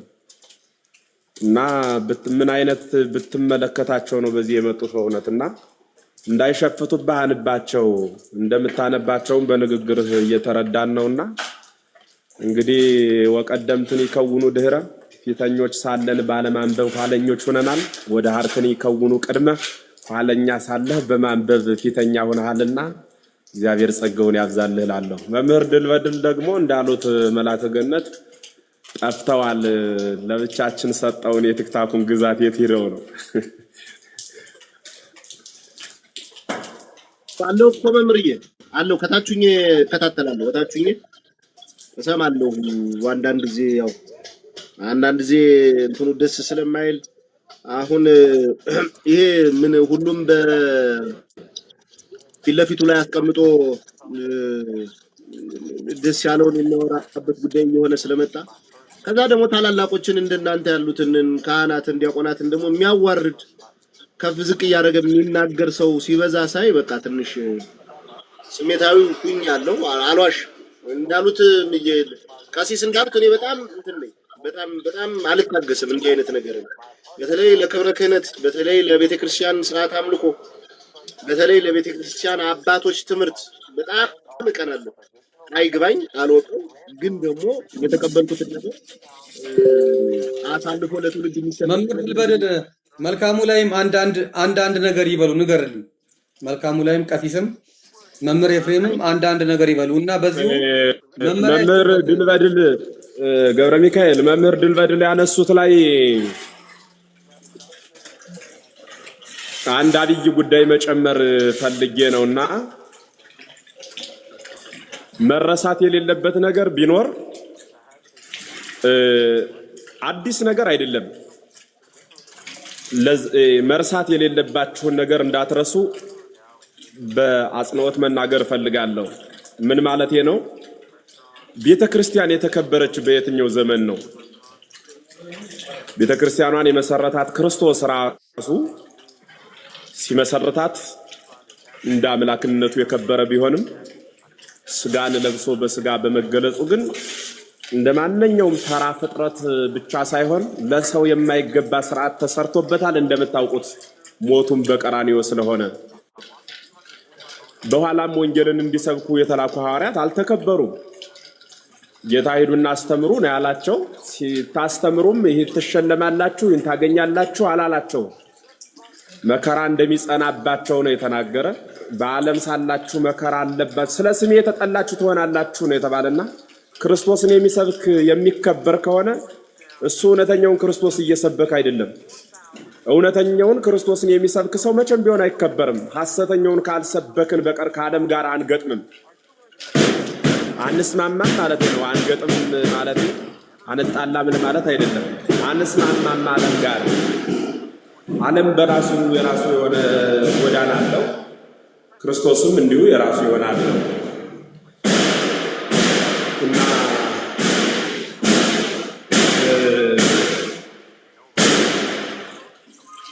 ምንድነው በጣም መንቀጫቀጫ በዛችሁ ልጅ ውስተ እሊያሁ መጻወ እሊያሁ ሰይተወክፍወ ወደ ወገኖቹ መጣ ወገኖቹ ግን አልተቀበሉትም። ወእለሰ ተወክፍወ ወሃቦሙ ስልጣነ ውሉደ እግዚአብሔር ይኩኑ ለተቀበሉት ግን የእግዚአብሔር ልጅ የመሆንን ስልጣን ሰጣቸው ተብሎ ነው የተነገረው አይደል? እንዴት ያ ማለት ያልተቀበሉት አለ ማለት ነውና ለሚቀበሉን ክርስቶስ እናሳያቸዋለን። አንድ ክርስቶስ ነው ያለው፣ አንድ ጎዳና ነው ያለው፣ እርሱ እናሳያቸዋለን። ለማይቀበሉን ሰዎች ደግሞ ወንግፉ ጸበለ እገሪክሙ ተብለናል። የእግራችሁን ቲባ አራግፋችሁ ከዚያ አውጡ ማለቱ አይደለም? እንደዚህ አድርጎ ጥሎ መሄድ ነው እና እምብዛም ይሄ ላያከብሩን። በነገራችን ላይ በዚህ በቲክታክ ፕላትፎርም ስንመጣ የሆነ ያለችንን የግል ህይወታችንን ጥለን ምናምን መጠን እዚህ ሃይማኖትም ጭራሹን ከሌለው ከስልምናው ሌላው ከፕሮቴስታንቱ ከምኑ ጋር የምናደርገው ይሄ ሙግቱ ክርክሩ አንድ ሰው አጥምደን ብናመጣ ለክርስቶስ ምርኮኛ ብናደርገው እሱንም እናድነዋለን እኛም ሰማያዊ ዋጋ እናገኝበታለን ከሚል አንጻር ነው እንጂ በሰው ብዛት በዳታ የሚመለክ አምላክም ስላለን አይደለም። እግዚአብሔር የሰው ችግር የለበትም። ሰውንም ስለፈጠረው የሞላለት የለም። እንኳን እኛ ተክለ ሃይማኖትም ለእግዚአብሔር ጥቅም አልሰጠውም። የተጠቀመ ራሱ ተክለ ሃይማኖት ነው አይደለም? እንዴት ሌሎቹም ቅዱሳን እንዲሁ ቅዱሱ እግዚአብሔር ተጠቀመው አይባልለትም። የጎደለበት ነገር ስለሌለ እግዚአብሔር በፍጥረቱ ተጠቀመ ተብሎ የሚነገርለት አምላክ አይደለም። ፍጥረት ነው በፈጣሪ የተጠቀመው። እና እንዲህ አይነት ሰዎች ሊጠሉን ላይቀበሉን ከቻሉ እውነትም ክርስቶስን እየሰበክን ነው። ለምን መሰላችሁ ዓለም ግን የማይቀበለን ብላችሁ ጥያቄ መጠየቅ ነው። አትስረቅ ነው የምትለው። ዓለም ደግሞ ስርቆትን ይወዳል። ያኔ ከሌቦች ጋር መስማማት ያቅተናል። ጾም ነው የምንለው። ዓለም ደግሞ መብልን ይወዳል። በላተኞች ጋር መስማማት ያቅተናል። ጸልይ ነው የምንለው። ዓለም እንቅልፍ ይቀድመዋል። ያኔ መግባባት ያቅተናል። ሌላም ይትዘሙ ነው የምንለው። ዓለም ዘማዊ ናት። ዘማዊት ናት። እንደየዘመኗ እንደየጊዜ ግብሯ በዝሙት የምትኖር ዓለም ናት። ዘማዊነቷ ባለጊዜውን የምትወድ ማለት ነው። ዘማዊ ማለት ወረተኛ ማለት ነው። ባለገንዘቡን ባለጊዜውን ያን የምትወድ የምትከተል ናት። ስለዚህ ከዓለም ጋር አንገጣጠምም። ወንጌል ለዓለም የተሰራች አይደለችም። በክርስቶስ የተሰራች ለክርስቶሳውያን የተቀመጠች ናት ማለት ነው። ይሄን መያዝ ቀዳሚው ነው ማለት ነው። ቀዳሚው ነው። ሁሉም ሰው መርሳት የሌለበት። ገና ከዚህ በላይ ሊሰድቡን ይችላሉ። እንዲያውም ጥሩ ነው፣ እግዚአብሔር ይመስገን። በብዙ ተሻሽሏል እኮ በነገራችን ላይ ቅዱስ ጴጥሮስ ሰብኮ ሲወርድ ቀይ ደም ነበር አንገቱ ላይ። ጳውሎስም እንደዚያው ሐምሌ 5 ቀን ነኮ ከመንፈሳዊ ወንድሙ ከቅዱስ ጳውሎስ ጋር ሐዋርያው ቅዱስ ጴጥሮስ በሮማ አደባባይ አንገቱን ለሰማዕትነት የሰጠው አይደል? እንዴት ሌሎቹም እንደዚያ ናቸው። ሁሉም በሰላም ያረፈ ምንም አይነት ሐዋርያ የለም። አማናዊ ክርስቶስን የተከተሉ ሰዎች ሁሉ በስቃይ ያለፉ ናቸው። አንድ እንኳን ለላሙና እገሌ ያለ እንጂ እንዲሆኖ እንዲያምሮበት እንዲግሩን ዘርግቶ በሄደበት ሁሉ ተከብሮ ያረፈ የሚባል የለም። የኛው ይሻላል። እነሱ ቅድም እንዳልሁት ሰብከው ሲወርዱ ቀይ ደም ነው፣ እኛ ደግሞ ቀይ ወጥ ሆኗል። ለሐዋርያት መከረው ለኛ እንጀራው ነው የደረሰን። ለሐዋርያት መከረው ለኛ እንጀራው ነው የደረሰን እና ትኩረት አድርጎ መከበር በሌለበት መካከል ባልገኝ የሚሉ ሐሳቦች ወደ ልቦናችሁ እንዳይመጡ። ያልተከበሩ ሐዋርያት ናቸው በዚች ዓለም የሰበኩ። እኛም የነሱ ተላውያን ሐዋርያት ከሆን ባለመወደድ እንሰብካለን። ለሚቀበሉን ክርስቶስ እናሳያለን። ለሚጠሉን ደግሞ ከፍ ብለን ወንግፉ ጸበለ ገሪክሙ አይደለ ወኢትደዩ ባህረ የክሙ ቅድመ አህሩ አይደል? ወርቃችሁን በሪያ ፊት አትጣሉ ነው። ወርቅ የተሰኘ ወንጌል ነው። ለማይሰማ ለማይቀበል በእርሱ ፊት አለመጣል ነው። ለሚሰማ ግን ክርስቶስን መስበክ ማስተዋወቅ የግድ ይቀጥላል ማለት ነው። 30 ተሳዳቢ ቢኖር ከ30 አንዱን ብንማርከው 99ኙን ነገደ መላእክት ትቶ አዳምን ፍለጋ የመጣው አምሳለ ክርስቶስ እንሆናለን። ያ ማለት 99ኙን በስተት ያለ ትተን በህይወት የሚመላለስ አንድን ሰው ትኩረት ማድረግ። 99 የሚለው ትርጓሜው ለመላእክት ሲሆን አይቀጸልም። ለመላእክት ስለማይሆን ሐሳቡ 99 ነገደ መላእክት ትቶ ማለት እኛ በቅድስና ስላሉ ማለት ነው። እኒ ግን በርክሰት ያሉ 99 ቢኖሩ አንዱን እኛን አስፈንጥሮ ጥሎ ስለሚመጣው ስለ አንዱ መደሰት ማለት ነው። ብዙዎች እየሰደቡን አንዱ ግን ክርስቶስን ይመለከታል። ያን መማረክ ደግሞ በሰማይ ብዙ ዋጋ ያሰጣል እና እሱን እንድናደርግ የሚል ሐሳብ ለማስተላለፍ ነው። ከዚያ ውጪ በዚያው ግረ መንገድ መላከ ገነት ሐሳብ እንዲጨምሩበት አንድ ደቂቃ አንድ ሐሳብ ተነስቷል። እሱን ምለው ምንድነው እነ መልካሙን ዲያቆን አዲሱን እኒን በተመለከተ ባለፍ ተናግሬያለሁ ደጋግሜ እንዲህ አይነት ትኩረት የሚፈልጉ ሰዎች ከሌላ ቤተ እምነት በነበረበት ግብሩ የምታውቁት ቤተክርስቲያንን ሲዋጋት ኖረ። ከዚያ በኋላ እንደመጣ ደግሞ ትንሽ ልቆይ ሰከን ልበል ልማር የኦርቶዶክስ ልዘዋን ማዕዘዋን ልወቅ እድሜ ለንስሐ ጸሎት ልጸልይ ጾሜን ልጨርስ ሱባኤ ልያዝ ወደ ገዳም ልሂድ እስኪ በበዓት ልከተት አንድ ምዕመን አባልሁን ሳይል ተቃራኒ ሆኖባት የነበረችዋን ቤተክርስቲያን እንደመጣ ወገቡን ታጥቆ ደግሞ ሰባኪዋ ነው ያለ። ኧረ ቆይ ትንሽ ተረጋጋ ስንለው የአጥማቂ የምናምን ደጋፊ ነኝ ብሎ ቤተክርስቲያንን ለዘመናት ከሚወጓት ግለሰቦች ጋር መቀነቱን ታጥቆ ጀመረ። ኧረ እንደሱ አይደለም አካርክን አስተካክል ስንለው ያኛው በጀቱ ትንሽ ቀነሰበት መሰል።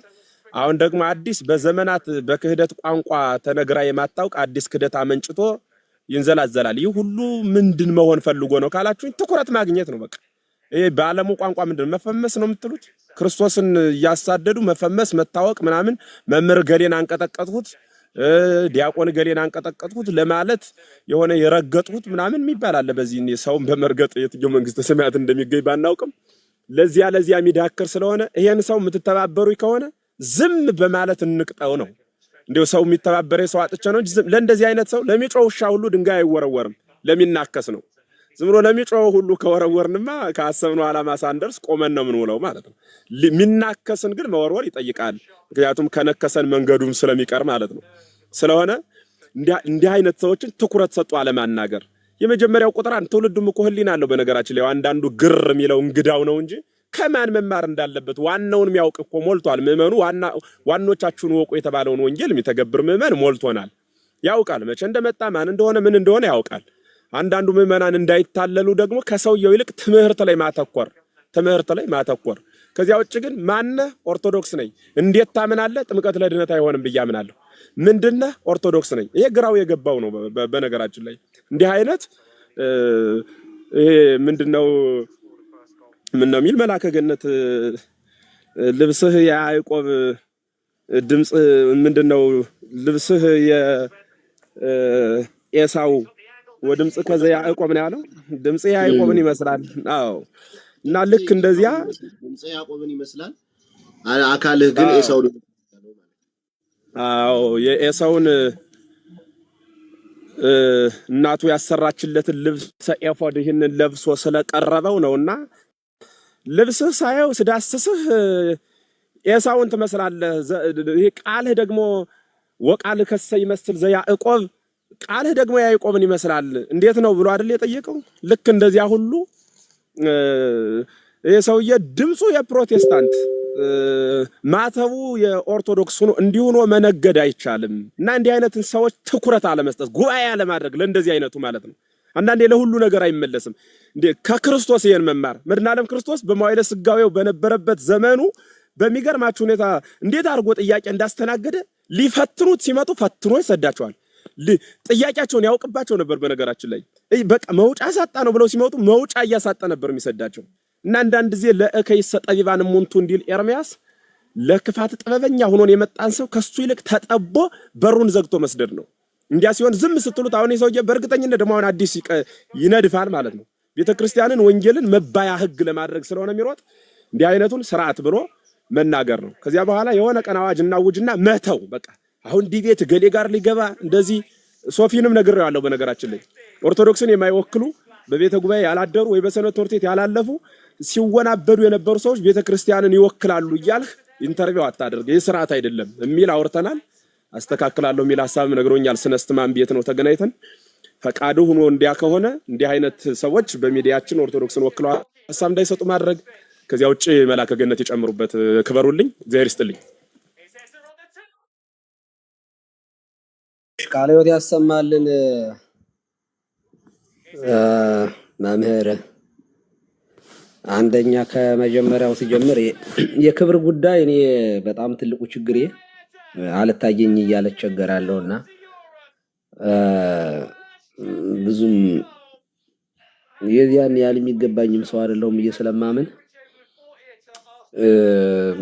በጣም ቲክቶክ ላይ በጣም ሞራል የሚነኩ ስድቦች አሉ። ባይዘው በጣም እናንተ የምታዩት ኮሜንት ላይ ነው በውስጥ የሚጽፉልኝ አሉ በጣም ከሙስሊም እስከ ጴንጤ እስከ ኦርቶዶክሳውያን እና የጴንጤና የሙስሊሙ ብዙም አይደንቀኝም። የኦርቶዶክሳውያን ግን በጣም ዋልጌ የሆኑ ልጆች አሉና የኦርቶዶክሳውያን ስድብ በጣም ያማል።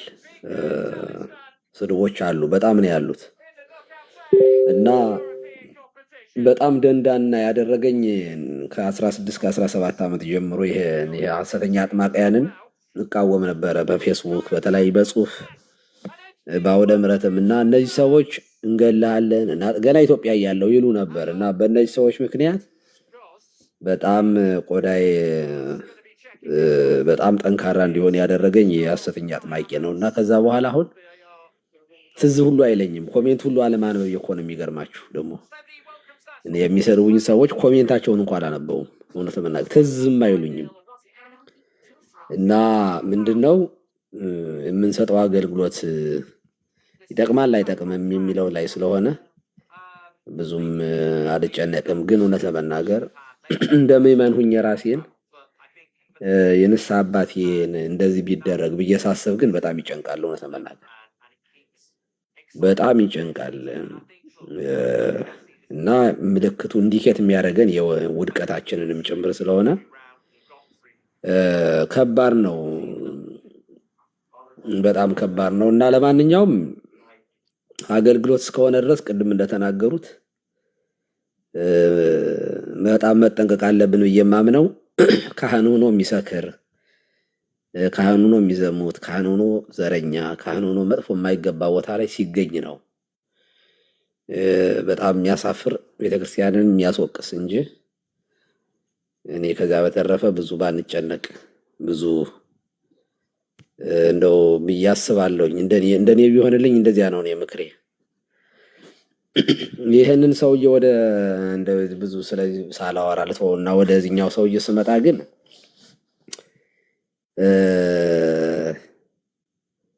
እዚህ በመጽሐፈ ምሳሌ ምዕራፍ 29 ቁጥር 1 ላይ ይሄ ይስቢሲ ዘይዘልፍ እምቢሲ ጽኑ አክሳድ እስመ ግብታ ይትቀጠቀጥ ዋልቦ ፈውስ ይላልና ብዙን ጊዜ ተዘልፎ አንገቱን ያደነደነ ድንገት ይሰበራል ፈውስም የለውም ይላል እና እንደ መልካሙ ያሉት ሰዎችን ሳይ ጆን ካልቪንን ያሳሳቱት እንደዚህ ያሉ ሰዎች ናቸው ብዬ ነው የማምነው እኔ።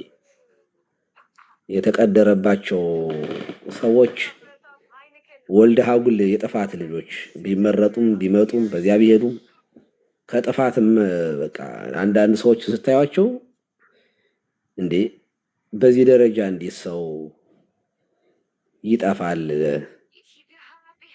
በዚህ ደረጃ እንዴት ሰው ይጨልማል? እና 20 ምናምን ዓመት ልጅነቱን በሙሉ በስተት ትምህርት ደግሞ እኮ ይገርማቸዋል። ከጴንጤዎቹ ደግሞ የነበረው ደግሞ የዘላለም የሚባለው ክርስቶስ ሰይጥኗል ብሎ የሚያስተምር እነሱ ራሳቸው ጴንጤቆስጣሎች ተሰብስበው በካውንስል ደረጃ ራሱ ያወገዙ ሰው እኮ ነው። እዚያ ነው የነበረው እና ከዚያ ተመልሶ የሰንበት ሽል ይላል ሊቃውንቱ ሲያወሩ እና ከዛ በኋላ ደግሞ ተመልሶ ደግሞ እና አጥማቂ እና አባ ዮሐንስና እነ ግርማ ጋራ መምህረ እዩ ጩፋ ወግርማ ሆኖ የተከሰተ ሰው ነው እና እኔ በጣም ደስ ይላል። ረዳ ነው እንጂ ምን መምራቸው ረዳ ነው እና ምንድነው የሚገርሞት እኔ ከመጀመሪያ ጀምሮ ከዚህ ሰውዬ ጋር እኔ ኬኩን ሲመለስ ገብረ ሚካኤል፣ ቢንያም፣ ሽታዬ፣ ፍቅረ ኢየሱስ ብዙ ከዚያ ሲመለሱ ዌልካም ያልኳቸው በጣም ብዙ ልጆች አሉ። የኔታ መምህር እኔ እኮ አንድ አመት እኮ ነው ያስተማሩኝ እኮ እኔ እኮ ሳልጠመቅ እኔ እኮ ያየሁት እኮ መከራ አይደለም። ይሄ እኮ ዝም ብሎ እኮ ነው የመጣው ልክ እንደገባ ነው። አንተማ አየኸው እኮ አሁን መጽሐፎቹ ሁሉ እኮ ምናምን ያሁን ያንተ የቆየ ነው ዝም ብለህ ዘግይተህ ነው እንጂ አንተን ነገ ክርስትና ራሱ እንደ ነገ ለተጠመቅ ራሱ ማታ አረተኛ ብዬ ያስተኛው እኔ ነኝ ያስታውሳለሁ። እና በተቻለ መጠን እኔ የተወሰነ ሳይኮሎጂካሊ የምረዳቸው ሰዎች አሉ እንደው መልካሙ ግን ከዲዋን ጀምሮ እንደው እውነት ለመናገር ከሆነ ይጨንቀኛል ሁሉ ሲያወራ በጣም ዝም ብላችሁ ሳይኮሎጂካል የምትረዱት ሰው ያለ እና በጣም ደስ ይለኛል በዚህ በእውነት እና ሰውየው ጤነኛ አይደለም የፐርሰናል ዲስኦርደር ያለበት ሰው እንደሆነ ነው የሚገባኝ። በነገራችን ላይ አዲስም በሉት መልካሙ ኦርቶዶክስ አይደሉም። በዚህ አጋጣሚ ማወቅ ያለባችሁ አሁን በዚህ ሰዓት ላይ ኦርቶዶክስ አይደሉም። ይሄንን በድፍረት ነው መናገር የምፈልገው። እንደ ኦርቶዶክስ ቆጥራቸዋቸው ከሆነ እነዚህ ሰዎች በዚህ ሰዓት ላይ ቢሞቱ የት ነው የሚገቡ የሚለው ነው ማተር የሚያደርገው። ኦልሬዲ ክደት ነው እያስተማሩ ሰው እኮ ተሳስተው አይደለም ያሉት እነዚህ ሰዎች። ለምሳሌ ሰው ሲያስተምር ዳሂፀ ልሳን ሊሆን ይችላል፣ የእውቀት ማነስ ሊሆን ይችላል፣ ሊሳሳት ይችላል ሰው። አሁን እንደዚህ ያለውን ኦርቶዶክሳዊ ስለተሳሳተ ኦርቶዶክስ አይደለም አይባልም። እነዚህ ሰዎች ግን የቤተ ክርስቲያኗን ትምህርት ገልብጠው ማን ነው ሊቅ የሚከራከረኝ ነው የሚሉት። የቤተ ክርስቲያኗ ትምህርት ይሄዳል ብቻ አይደለም እኮ ገልብጠው የቤተ ክርስቲያኗን ትምህርት ክደው ሊቃውንቱን ቁጭ ብለን እንማር እስኪ እንጠይቅ ሳይሆን ማን ነው ከኔ ጋር የሚሟገተው እስኪ ሊቅ የሆነ ሰው ይምጣ የሚሉት እና እንደዚህ ያለን ሰው ኦርቶዶክስ ነው ልትሉት ነው እንዴ? ታዲያ የሚቀረው እንደዚህ ያለን ሰው ባይዘ ምንም በቃ ኦልሬዲ ተናግሮታል አምጦ። ስለዚህ ቢሞት እኔ አሁን መልካሙ በዚህ ሰዓት ላይ በተመኪና እንደው የሆነ አደጋ ደረሰበት ይባል ቤተክርስቲያን እንዳልተፈታው ነው እንዴ? ክደትም እኮ አለው። ልክ እኮ ልክ እውነት ለመናገር ምንፍቅናም እኮ ልክ አለው እኮ እንዴ! ኧረ ልክ አለው በጣም ምንፍቅና እንደው ከፊል አማኝ ነው አይደለ? ይሄ እኮ ከፊል እምነትም አይደለም። ይሄ ከሄቨን ኦንሊ ጂሰስ ያነሰ ትምህርት እኮ ከሉተር ያነሰ ትምህርት ይዞ እኮ ነው እኔ አሁን መልካሙን ስለ ጥምቀት ለማስተማር መጽሐፈ ስምምነትን ገጽ 308ን ገልጣችሁ ጥምቀት ማለት የኃጢአት ስርየት ያስገኛል፣ ከሞትና ከዲያብሎስ ይቤዣል፣ የዘላለም ቃሉ ጥምቀት ውሃ ብቻ ሳይሆን ከቃሉ ጋር ብሎ ሉተር ራሱ ያብራራለታል። ሰው እንዴት ከሉተር ያነሰትም እንዲሁ ማን ይሙት እንዲሁ ጸሎት ሃይማኖትን እና ይሄንን ሰውዬ ምንድነው አሁን እንደ ኦርቶዶክስነት ማለት እንደው ዝም ተሰውቱ ምንፍቅና ማለት ቅዱስ ሲኖዶስ ተሰብስቦ ሲያወግዘው ብቻ ነው ከሆነ በጣም ተሳስታችኋል።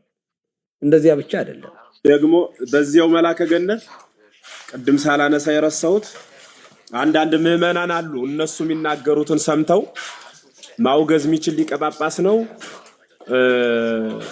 ቅዱስ ሲኖዶስ ተሰብስበው አይነት ይሄ ሐሳብ ማውገዝ የሚችለውን በዚሁ ልንገራችሁ ብዬ ነው። ለምዕመናን 260 ምናምን ሰዎች አላችሁ። የሚያወግዝ ሊቀ ጳጳሱ ሳይሆን ቃሉ ራሱ ነው የሚያወግዝ። አንድ ሰው ሲክድ ጳጳሱ አወገዘው አላወገዘው ቃሉ ራሱ አውግዞ አስወጥቶታል። የአርዮስን ክደት የሚናገር ሰው የአርዮስ ውግዘት በራሱ ላይ ያደረበት ነው። የንስጥሮስን የተናገረ በንስጥሮስ ውግዘት የተወገዘ ነው። የሁሉም ክህደት ያቺ ክህደት ያ አስቀድሞ የካዳት ከሃዲ በዚያ የተወገዘ ነው እና እሱንም በዚያው እንዲይዙት ነው መላከ ገነት የግድ ጳጳስ ይሰብሰብልን ለሚሉ ሰዎች ይሄ ይሄ ለምሳሌ ወልድ ፍጡር የሚል መናፍቅ በዚህ ዘመን ቢነሳ ጉባኤ አይጠራም። ለዚህ ኦልሬዲ ኢሹ አንድ መንፍቅና ከተነሳ በኋላ የደገመው ራሱ ወልድ አርዮስ ነው የሚሆነው። የንስጥሮስን ትምህርት የሚያስተምር በዚህ ዘመን ንስጥሮሳዊ ነው የሚባለው፣ ወልደ ንስጥሮስ ነው። ስለዚህ ባለፈው አንድ በቃ ሰሞን መጥራት በጣም ወደው አንድ በጣም ምስኪን ጴንጤ ያለና ለፊ ክዋኔ ወልድ ማርያምን ያሳምራት ነበረ።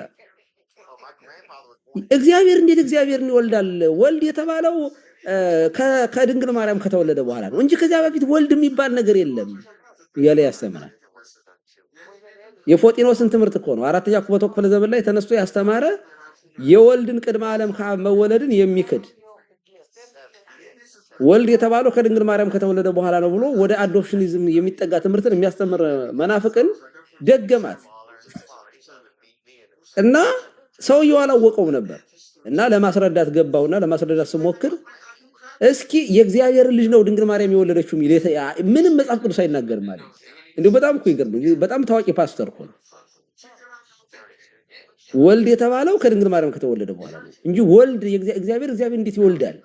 አረ ጸሎት ሃይማኖትን ዘተወልደዋ እኮ ዘተገብርና አውጥቼ አይ እሱ እኮ ክሪድ ነው በቃ ምናምን ምን አላለኝ። ከዚያ ዮሐንስ ወንጌል ምዕራፍ 3 አወጣውና እግዚአብሔር አብ ልጁን ወደ ዓለም እንደላከው ዓለምን ልጁን እስኪሰጥ ድረስ ዓለምን ወዶታል ነው የሚለው። ስለዚህ ልጁን ነው የላከው ወይንስ ቃሉን ከተወለደ በኋላ ነው የላከው? ማን ነው እለዋለሁ?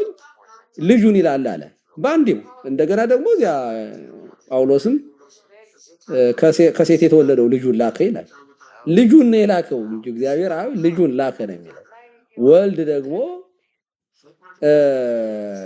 የወልድ ከስላሴ አንዱ አካል ስሙ ራሱ ወልድ ነው። አብ ወልድ መንፈስ ቅዱስ ይሄ ግብረ ባህሪያቸውን የሚገልጽ ስም ነው የስላሴ ስማቸው ራሱ።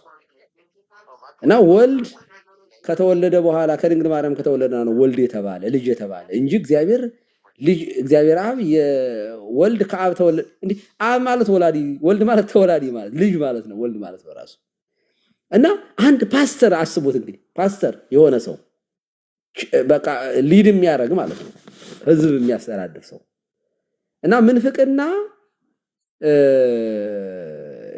አዲስ የሆነ ነገር ለዚህ ያንዳንዱ ምንፍቅና ጉባኤ ለተሰራበት እንደገና እየመጣ ግለሰቦች ሁለተኛ ሚመን ነው። ይሄ ፎርዛት ማተር ሚመን ሁሉ በሲኖዶስ ደረጃ ሚመን አይወገዝም። በቴዎሎጂ ውስጥ የታወቀ መምህር ሲሆን በአብነት ትምህርት ቤት የነበረ ክህነት ያለው ሰው ሲሆን እንደው እንደዚህ ያሉ ሰውን ቅዱስ ይሁን። አለበለዚያ ሊቀ ጳጳስ ወይ የሀገረ ስብከቱ ሊቀ ጳጳስ ብቻውን እኮ እንደዚህ ያሉ እንደ መልካሙ ያሉን ሰው እኔ ደብር ቢሆን መልካሙን እኔ ቀጥታ በቃለ ዓዋዲው መሰረት ከአጥቢያ ካለውባት ደብር አግደዋለሁ፣ ለሊቀ ጳጳሱ አሳውቃለሁ። ሊቀ ጳጳሱ በቃ ያጸድቁታል ያንን ማለት ነው። የንስሐ አባት የሚጨርሰው እኮ ነው። ይሄ ሰውዬ መምህር አይደለም፣ ቴዎሎጂ ውስጥ የሚታወቅ አይደለም፣ በአብነት ትምህርት የሚታወቅ ሰው አይደለም፣ በምንፍቅና የኖረ ሰው ነው። ከምንፍቅና ደግሞ የባሰ ማንም የማያወራው ምንፍቅና የሚያወራ ሰው ነው። ስለዚህ ይሄ ሰውዬ ቢሞት አሁን የለም ከቤተ ክርስቲያን ውጭ ነው። ውጭ አረ ፍታት አይፈታም፣ ብታምኑ ባታምኑ። ይሄን ሁሉ ምንፍቅና በአደባባይ አስተምሮ ያለን ሰው ማን ነው ሁሉ የሚቀብረው? በአየር ላይ በቃ ሲኦል ነው የሚገባው። ምን የኛ መቅበር አለ መቅበር ነው። ቅድም መምህር ኤፍሬም ተናግረዋል። እኛ በህይወት ያለን ሰው ነው። ይሄ ሰውዬ ቢኖርም ባይኖርም ኦልሬዲ ይሄ ሰው ከቤተ ክርስቲያን ተለይቷል። ትምህርቱ ነው የሚለየው፣ የሞተ ነው። ስለዚህ እንደ ኦርቶዶክስ ገብታችሁ አክት የምታረጉት ሰዎች ካላችሁ ተሳስታችኋል። ኦርቶዶክስ አይደለም፣ ኦልሬዲ ሞቷል። ስለዚህ ቢሞት በዚህ ሰዓት ላይ ገሃነም ነው ሲኦል ነው የሚገባው። ምንም ጥያቄ የለውም። ጥምቀት አያድንም የሚል ሰው የሃይማኖትን ጸሎት የአባቶቻችን ትምህርት የቤተ ክርስቲያን ትምህርት ሰው እንዴት ኃጢአትህ ይደመሰስ ዘንድ በኢየሱስ ክርስቶስ ስም ተጠመቅ የሚል መጽሐፍ ቅዱስ እያነበበ እኔ በጣም እና ከዚህ ጋር ቁጭ ብሎ የሚከራከር የቤተ ክርስቲያን ሰው ካለ ጤነኛ አይደለም በመሰረቱ። እኔ ከዚህ ሰው ጋር እኔ ክህነትን ማዋረድ ነው ባይዘይ በፍጹም ለማንም የሚመጥን ሰው አይደለም። እርሱት እንደተባለው እርሱት። እየገባችሁ ዲቤት ምናምን ባታረጉ ጥሩ ነው። ቤታችሁን እያስገባችሁ ይሄንን ምራቁን ባይተፋ ጥሩ ነው። ምራቁን ያልዋጠ ህፃን ነው። እንደዚህ የደነደ ዲያቆን ሆኖ ምንፍቅና በአደባባይ የሚናገር ስቅጥጥ የማይለው ትንሽ የማያፍር እነዚህ ሰዎች እኔ እንደ ኦርቶዶክስ አይቼ ልወያያቸውም አልችልም። የሚሳደቡ በቃ የባይታዊና የሐሰተኛ አጥማቂ መቀነትና እንትን የሚጎትቱ ሰዎች ገንዘብ ባሉበት ሁሉ ለሃጫቸው የሚዝረበረቡን ሰዎችን ንቆ መተው ነው የሚያስፈልገው ነው።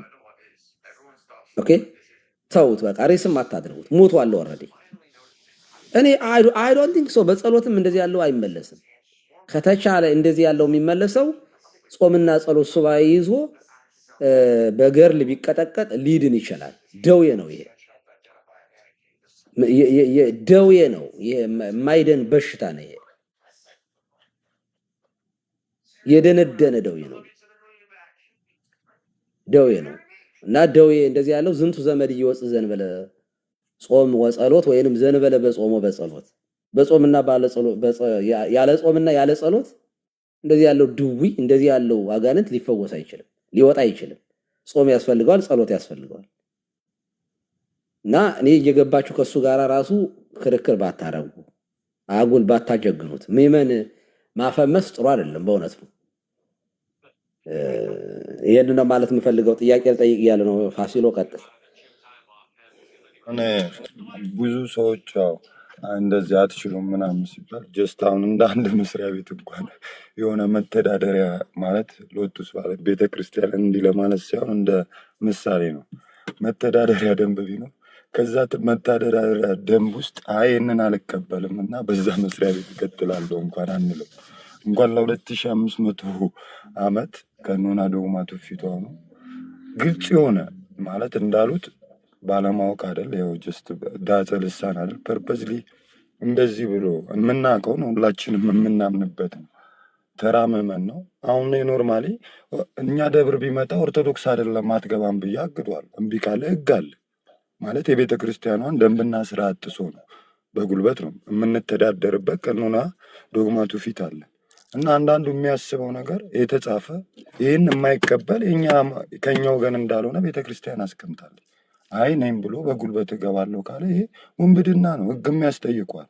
ኖርማሊ ኦርቶዶክስ የማትለውን እያለ ነው ያው የመናገር መብት በሚለው ምናምን ነው እንጂ እንዲህ እያለ የትኛውም አዲስ አበባ ያለ ደብር ቤተክርስቲያን ሊገባ አይችልም። ይህን ልናስቆመው እንችላለን። አላቆምም ካለ ህግ ያለ ይመስለኛል። እና ለሁሉም ደግሞ ለእያንዳንዳችን ጥግ ጥግ ላለን ቲክቶከር ተጽፎ የተቀመጣለ መመዘኛችን ቤተክርስቲያን ነች። በዛ ሚዛን ከወደቀ ወደቀ፣ ከተመለሰ ይመለስ፣ ካልተመለሰ ከኛ ወገን አይደለም ብዬ የመናገር መብት አለኝ። እኔ ፈጥሬው ሳይሆን ተቀምጦ ሁለታችንም የምትዳኘን ቤተክርስቲያን እስካለች ድረስ በዛ ልንረደግ ማውገዝ ለእያንዳንዳችን ቤተክርስቲያን ላልሾመችው አንተ ውጣልኝ አስተምር ላላለችው በየጥጋ ጥጉ ራሱን ለማፈመስ የመጠለ ለእያንዳንዱ ለማውገዝ የሚሰበሰብለት አካል አለ ብዬ ነው ያላስብ። የሚዳኘን ቤተክርስቲያን እስከሆነች መመዘኛዋም የጻፈችው ቀኖና ዶግማ እስከሆነ በዛ ነው የምንመዘነው ብዬ አስባለሁ። ጥያቄን ቀጥልና እኔም ጥያቄ አለኝ ፋሲሎ፣ ለቀሲስ ጠይቃቸው ጥያቄ አለኝ። እንደሄዱበት ነው። እኔ ጥያቄንም አጠየቅኩኝ። ያው ደንብ ጥሶ ማውገዝ አይቻልም አይደለም። እኔም እቃወመዋለሁ። ወደ እኔ ቤተክርስቲያን እንዳይገባ አግደዋለሁ። እምቢ ካለ በህግ ጠይቃለሁ። ይህንን ነው እኔ አስረግጬ የምናገር። ከኛ ወገን አይደለም፣ ለህግ አቀርበዋለሁ ነው ኬስስ። ይህንን እንዴት ያዩታል? ምንም ጥያቄ አባታችን አንድ ላይ አድርጎ መልሱልኝ መምህር ኔታ። የኔ ጥያቄ ምንድን ነው መሰሉት መምህር በደንብ አድርጎ የሚያስረዱኝ ነገር ቤተክርስቲያን ስርዓት የላትም። አሁን ለምሳሌ እኔ አሁን ተመልሻለሁ ወደ ቤተክርስቲያን ወደ 4 ዓመቴ ነው እንግዲህ አሁን የኔታ አሁን 3ኛውን ጨርሼ 4ኛ ላይ ገባሁኝ። ግሩም ነው በእውነቱ መጽናቴም በጣም ትልቅ ነገር ነው። መጽናቴ እንዳለ ሆኖ ዶግማ ለማስተማር ቤተክርስቲያን ያስቀመጠችው ስርዓት የለም የኔታ። አሁን ለምሳሌ እኔ እንደተመለስኩኝ ዶግማ መፈትፈት እችላለሁ። ዶግማ እየተፈተፈተ ነው ያለው።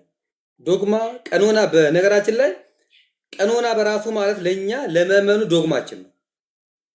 ቀኖና በራሱ ለምዕመኑ ዶግማ ቀኖናን ማሻሻል መለወጥ ለማይችለው አካል ዶግማው እኮ ነው። ይሄ እኮ የቤተ ክርስቲያን ትምህርት እኮ ነው እንዴ! እንኳን ዶግማ ይቅርና ይኔታ ቀኖናን በራሱ መፈትፈት ይቻላል ወይ? ገና 3 ዓመት ያልሞላው አሁን ቲክቶክ ላይ እኔ በጣም ማዝነው መምህር በጣም የሚያሳዝነኝ ከጴንጤ ቤት የመጡ ልጆች ማለት ነው።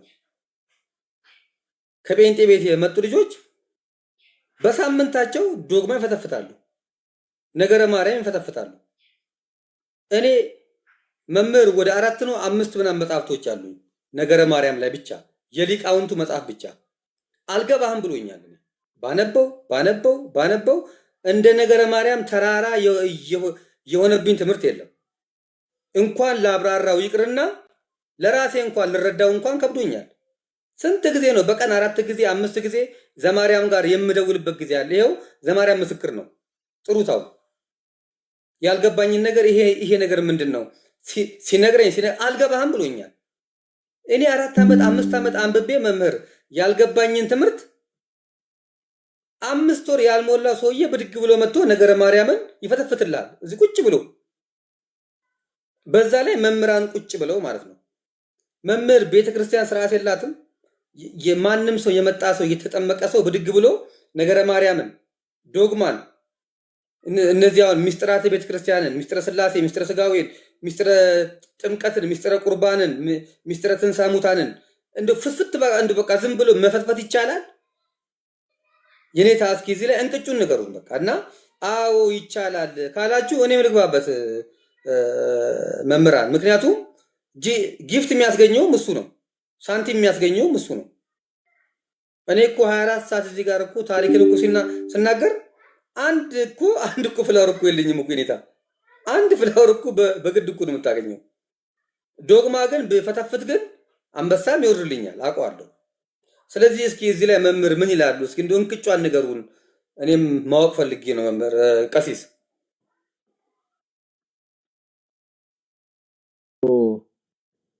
ጥሩ ጥያቄ ነው። በነገራችን ላይ እኔ ይሄ ሰውዬ ምን ሲል ሰማችሁ? የኢትዮጵያ ኦርቶዶክስ ተዋሕዶ ቤተክርስቲያን የውጭ ግንኙነትና ይሄ በጣም በስንት ሊቃውንት ታይቶ የወጣውን መጽሐፍ ተረት ነው ዳንኤል ክብረት የጻፈው ነው ሲል ሰማሁት። እና ይህንን ድፍረት ራሱ እንዴት አገኘው? ለማንኛውም ከቅዱሳት መጻሕፍት ስንም አንድ ሰው በጣም እውነት በናገር በጣም ይቅርታ አድርጉልኝ ይሄን ስናገር። Welcome to vidIQ. If you're watching this, you've all ቤተክርስቲያን የሚመጡ ሰዎች የሚጨመሩ ሰዎች በተለይ ከፕሮቴስታንቱ ዓለም የሚመጡ ሰዎች እኔ የጽሞና ጊዜ ያስፈልጋቸዋል ብዬ አምናለሁ። ኑፋቄ በአንድ የሚለቅ ነገር አይደለም፣ በሽታ ጭምር ስለሆነ ይሄ ከውስጥ ያለው ነገር በሙሉ እስከሚወጣ ድረስ ረጋ ቢሉ የእውነቴን ነው። ገብረ ሚካኤል እንዴ በጣም እንደ ምሳሌ አንድ ሰው በጣም ወደው ሰው አለኝ ከፕሮቴስታንት ከተመለሰ። በጣም ይቅርታ አድርጉልኝ ሌሎቻችሁ፣ እንደው ቅሬታ እንዳትይዙብኝ፣ እንደው በጣም ተጠንቅቄ ነው ማወራ። ማን ይመስልሃል? እስኪ ገብረ ሚካኤል አንድ ሰው እስኪ ጠራለኝ፣ እንደው በጣም ጥሩ ምሳሌ የሚሆን ናቲ ነው። አፖስቶሊክ ጎስፐል በጣም እሱ ሰው እንደው በመድኃኔዓለም እንግዲህ እንደው በጣም እሱን ሰው እየደውላችሁ ራሱ በተጠየቁት ይመናል። እንደው በተለይ ውጭ ሀገር ያላችሁ ካላችሁ እንደው ናቱን ወንድም ብታረጉት፣ እንደው ቤተሰብ ብታረጉት፣ የእውነቴን ነው። እኛም ችግር አለብን እኮ ሌሎቹ እኮ ፈንድ ያደርጋሉ። ያውን ስሰማ መረጃ በውስጥ የሚደርሰኝ መረጃ ብዙ ነው። ባይዘይ ነገሌ ፕሮቴስታንቱ ፈንድ ያደርጓቸዋል የተባልኩ ተብሎ የተጻፈልኝ እዚሁ ላይ ላሳያችሁ እችላለሁ። ሜሴጅ ላይ እንደዚህ ያለ ነገር ይዞ እንደው አልዋልታ እንዳይሆን ማውራት ይከብደኛል እንጂ ፕሮቴስታንቶች ጎበዞች ናቸው። ገንዘብ ሁሉ ይከፍላሉ። የነሱ እኛ እኮ በጣም ደካማ ነን። እዚህ ላይ እኮ እኛ እኮ እንኳን ገንዘብ ልንከፍል ያለውን የመያዝ ችግር ሁሉ አለብን በእውነቱ። እና አሁን እናቱ በምን አይነት ህይወት እንደሚኖር እኛ አናውቅም በእውነቱ። መቼም ከዚያ ቤት ሲመጣ ተሰዶ ነው ተለይቶ ነው የሚመጣው። እና እኛም አያያዛችን ላይ ትልቅ ችግር ስላለ ምዕመናን በዚህ አጋጣሚ እንደዚህ ያሉት ልጆችን ከሌላ ቦታ የሚመጡት ሰዎችን ኢኮኖሚካሊ እንዳይጎዱ ሰፖርት ማድረግ ተገቢ ነው። ከዚያ በተረፈ ግን መድረክ አይሰጥም፣ ነውር ነው እንዴ። በዚህ በአንደኛ ጢሞቴዎስ ምዕራፍ 3 ላይ በቤተ ክርስቲያን በመምህርነት በማስተማር በመምከር በአገልጋይነት መሾም ያለበት ሰው የሚዘረዘሩ ነገሮች አሉ። የማይነቀፍ ልከኛ የሆነ ራሱን የሚገዛ እንደሚገባው የሚሰራ እንግዳ ተቀባይ፣ ለማስተማር ደግሞ በጣም ብቁ የሆነ ይላል። የሚበቃ የማይሰክር የማይጨቃጨቅ ነገር ግን ገር የሆነ የማይከራከር ገንዘብን የማይወድ ልጆቹን በጭምትነት ሁሉ እየገዛ የራሱን ቤት በመልካም የሚያስተዳድር ሰው ግን የራሱን ቤት እንዲያስተዳድር ባያውቅ የእግዚአብሔርን ቤተክርስቲያን እንዴት ይጠብቃታል ይልና በትዕቢት ተነፍቶ በዲያብሎስ ፍርድ እንዳይወድቅ አዲስ ክርስቲያን አይሆን ይላል።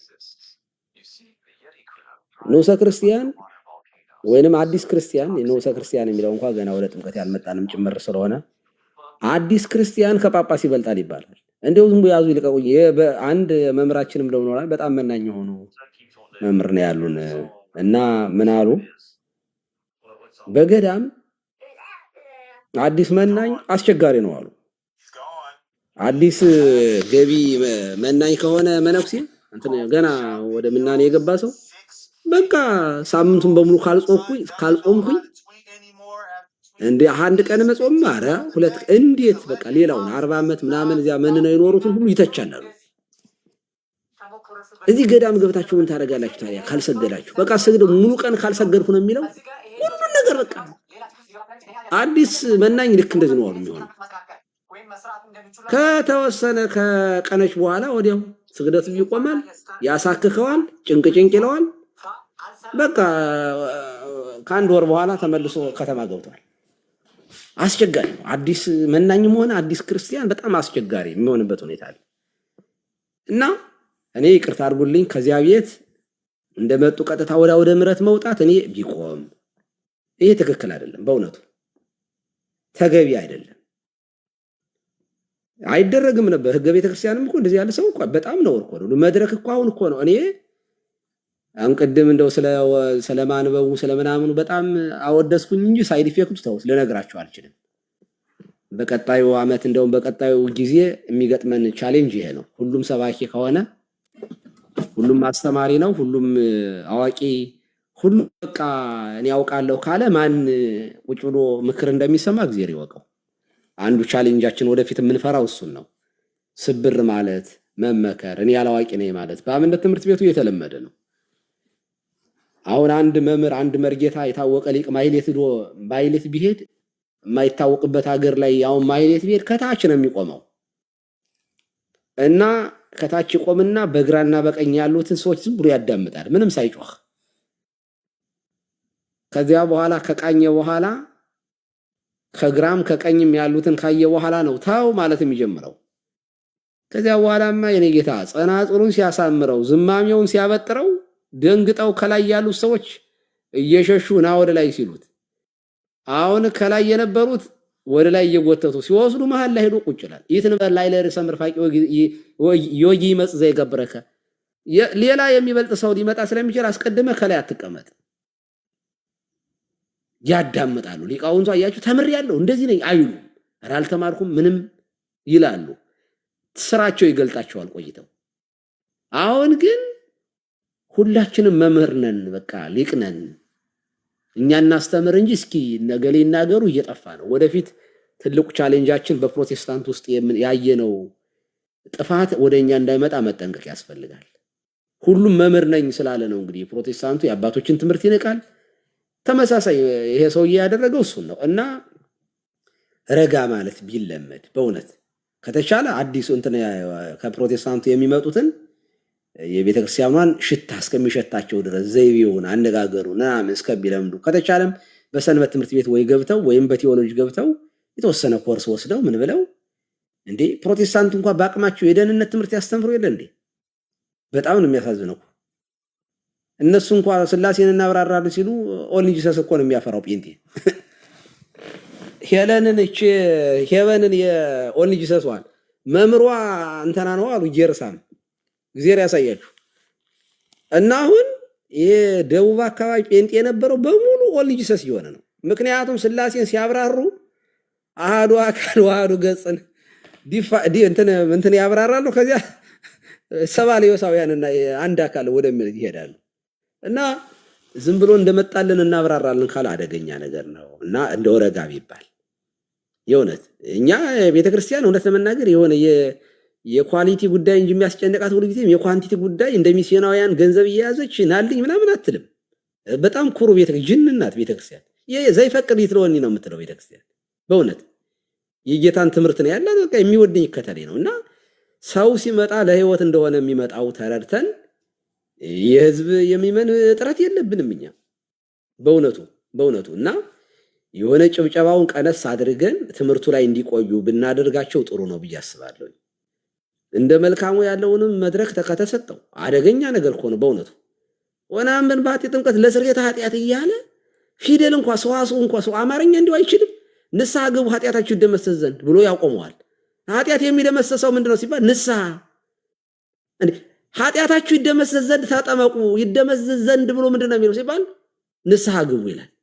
እንዴት አድርጎ ሆን ብሎ እና ይሄን ሰውዬ ነው ኦርቶዶክስ ነው የምትሉኝ እንዴ? አድባራት በእውነት እኔ እንዴ እውነት ለመናገር እኔ በአካል ባገኘውና ቤተክርስቲያን ባገኘው እኔ የሚፈታተነኝ ይመስለኛል በእውነቱ።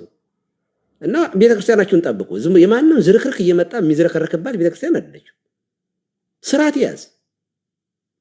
የቤተክርስቲያን መጽሐፍ ተረት መጽሐፍ ነው የሚል ዶግማችንን በሙሉ የሚያፈርስ ድንቁርናውን እንዴት መድረክ ላይ መጥቶ ሞግቱኝ የሚል እንደዚህ ያለ ጭፍን ደግሞ በኢትዮጵያ አይቻላቅም እኮ እንደዚህ ያለ ቅራቅንቦ በመድኃኒዓለም አይቻላቅም በህይወቴ ውስጥ።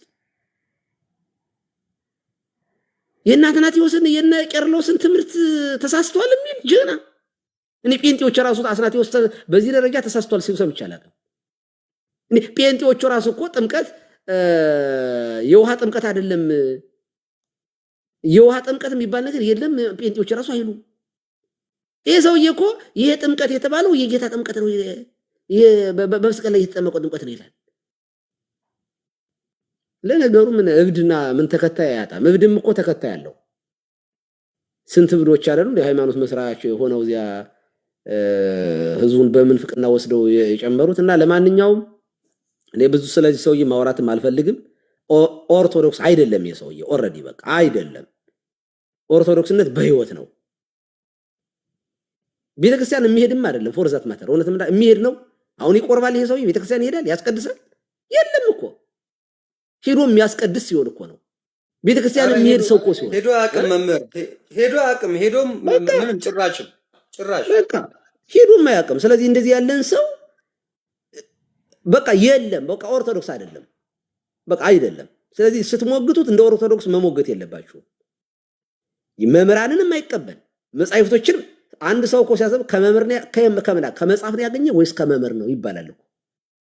መምህራን በመጽሐፍም በቃልም ስለሚያስተምሩ ሐዋርያት እንዳደረጉት እነ ጳውሎስ በመልእክታቸውም በቃላቸውም እንዳስተማሩ የዛሬ መምህራንም ሐዋርያ አከል የሆኑ ሊቃውንትን ፈለገ አበውን ተከትለው የሚሄዱ መምህራን በቃልም ትውፊትን በቃልም መጻሕፍትን በትርጓሜም ያስተምራሉ። ከመጽሐፍ ያለውን መጽሐፉን እያጣመመ የራሱን ቃል የሚያስተምር ይሄንን እንደ ኦርቶዶክስ ማሰብ ራሱ መቆም አለበት። ይሄ ዳይቨርሲቲ የሚባል ነገር የለም በቤተክርስቲያን ውስጥ የለም። መፍራት አለበት። አንድ ሰው እኮ ትምህርተ ሥላሴን ሲያብራራ ዛሬ የሆነ ጉባኤ ቤት የሆነ ሐሳብ ተነሳ እና የኔታ ምን አሉ? ትምህርተ ሥላሴ ዶግማ ባልተለመደ ቃል አይብራራም። እንደዚህ ብንል ይቻላል የንታ አሉ አንዱ መምህር አንዱ ተማሪ ተነስተው አይ ተጠቅመው ነው የማናውቀውን ቃል መጠቀም የለብንም ዶግማ ላይ።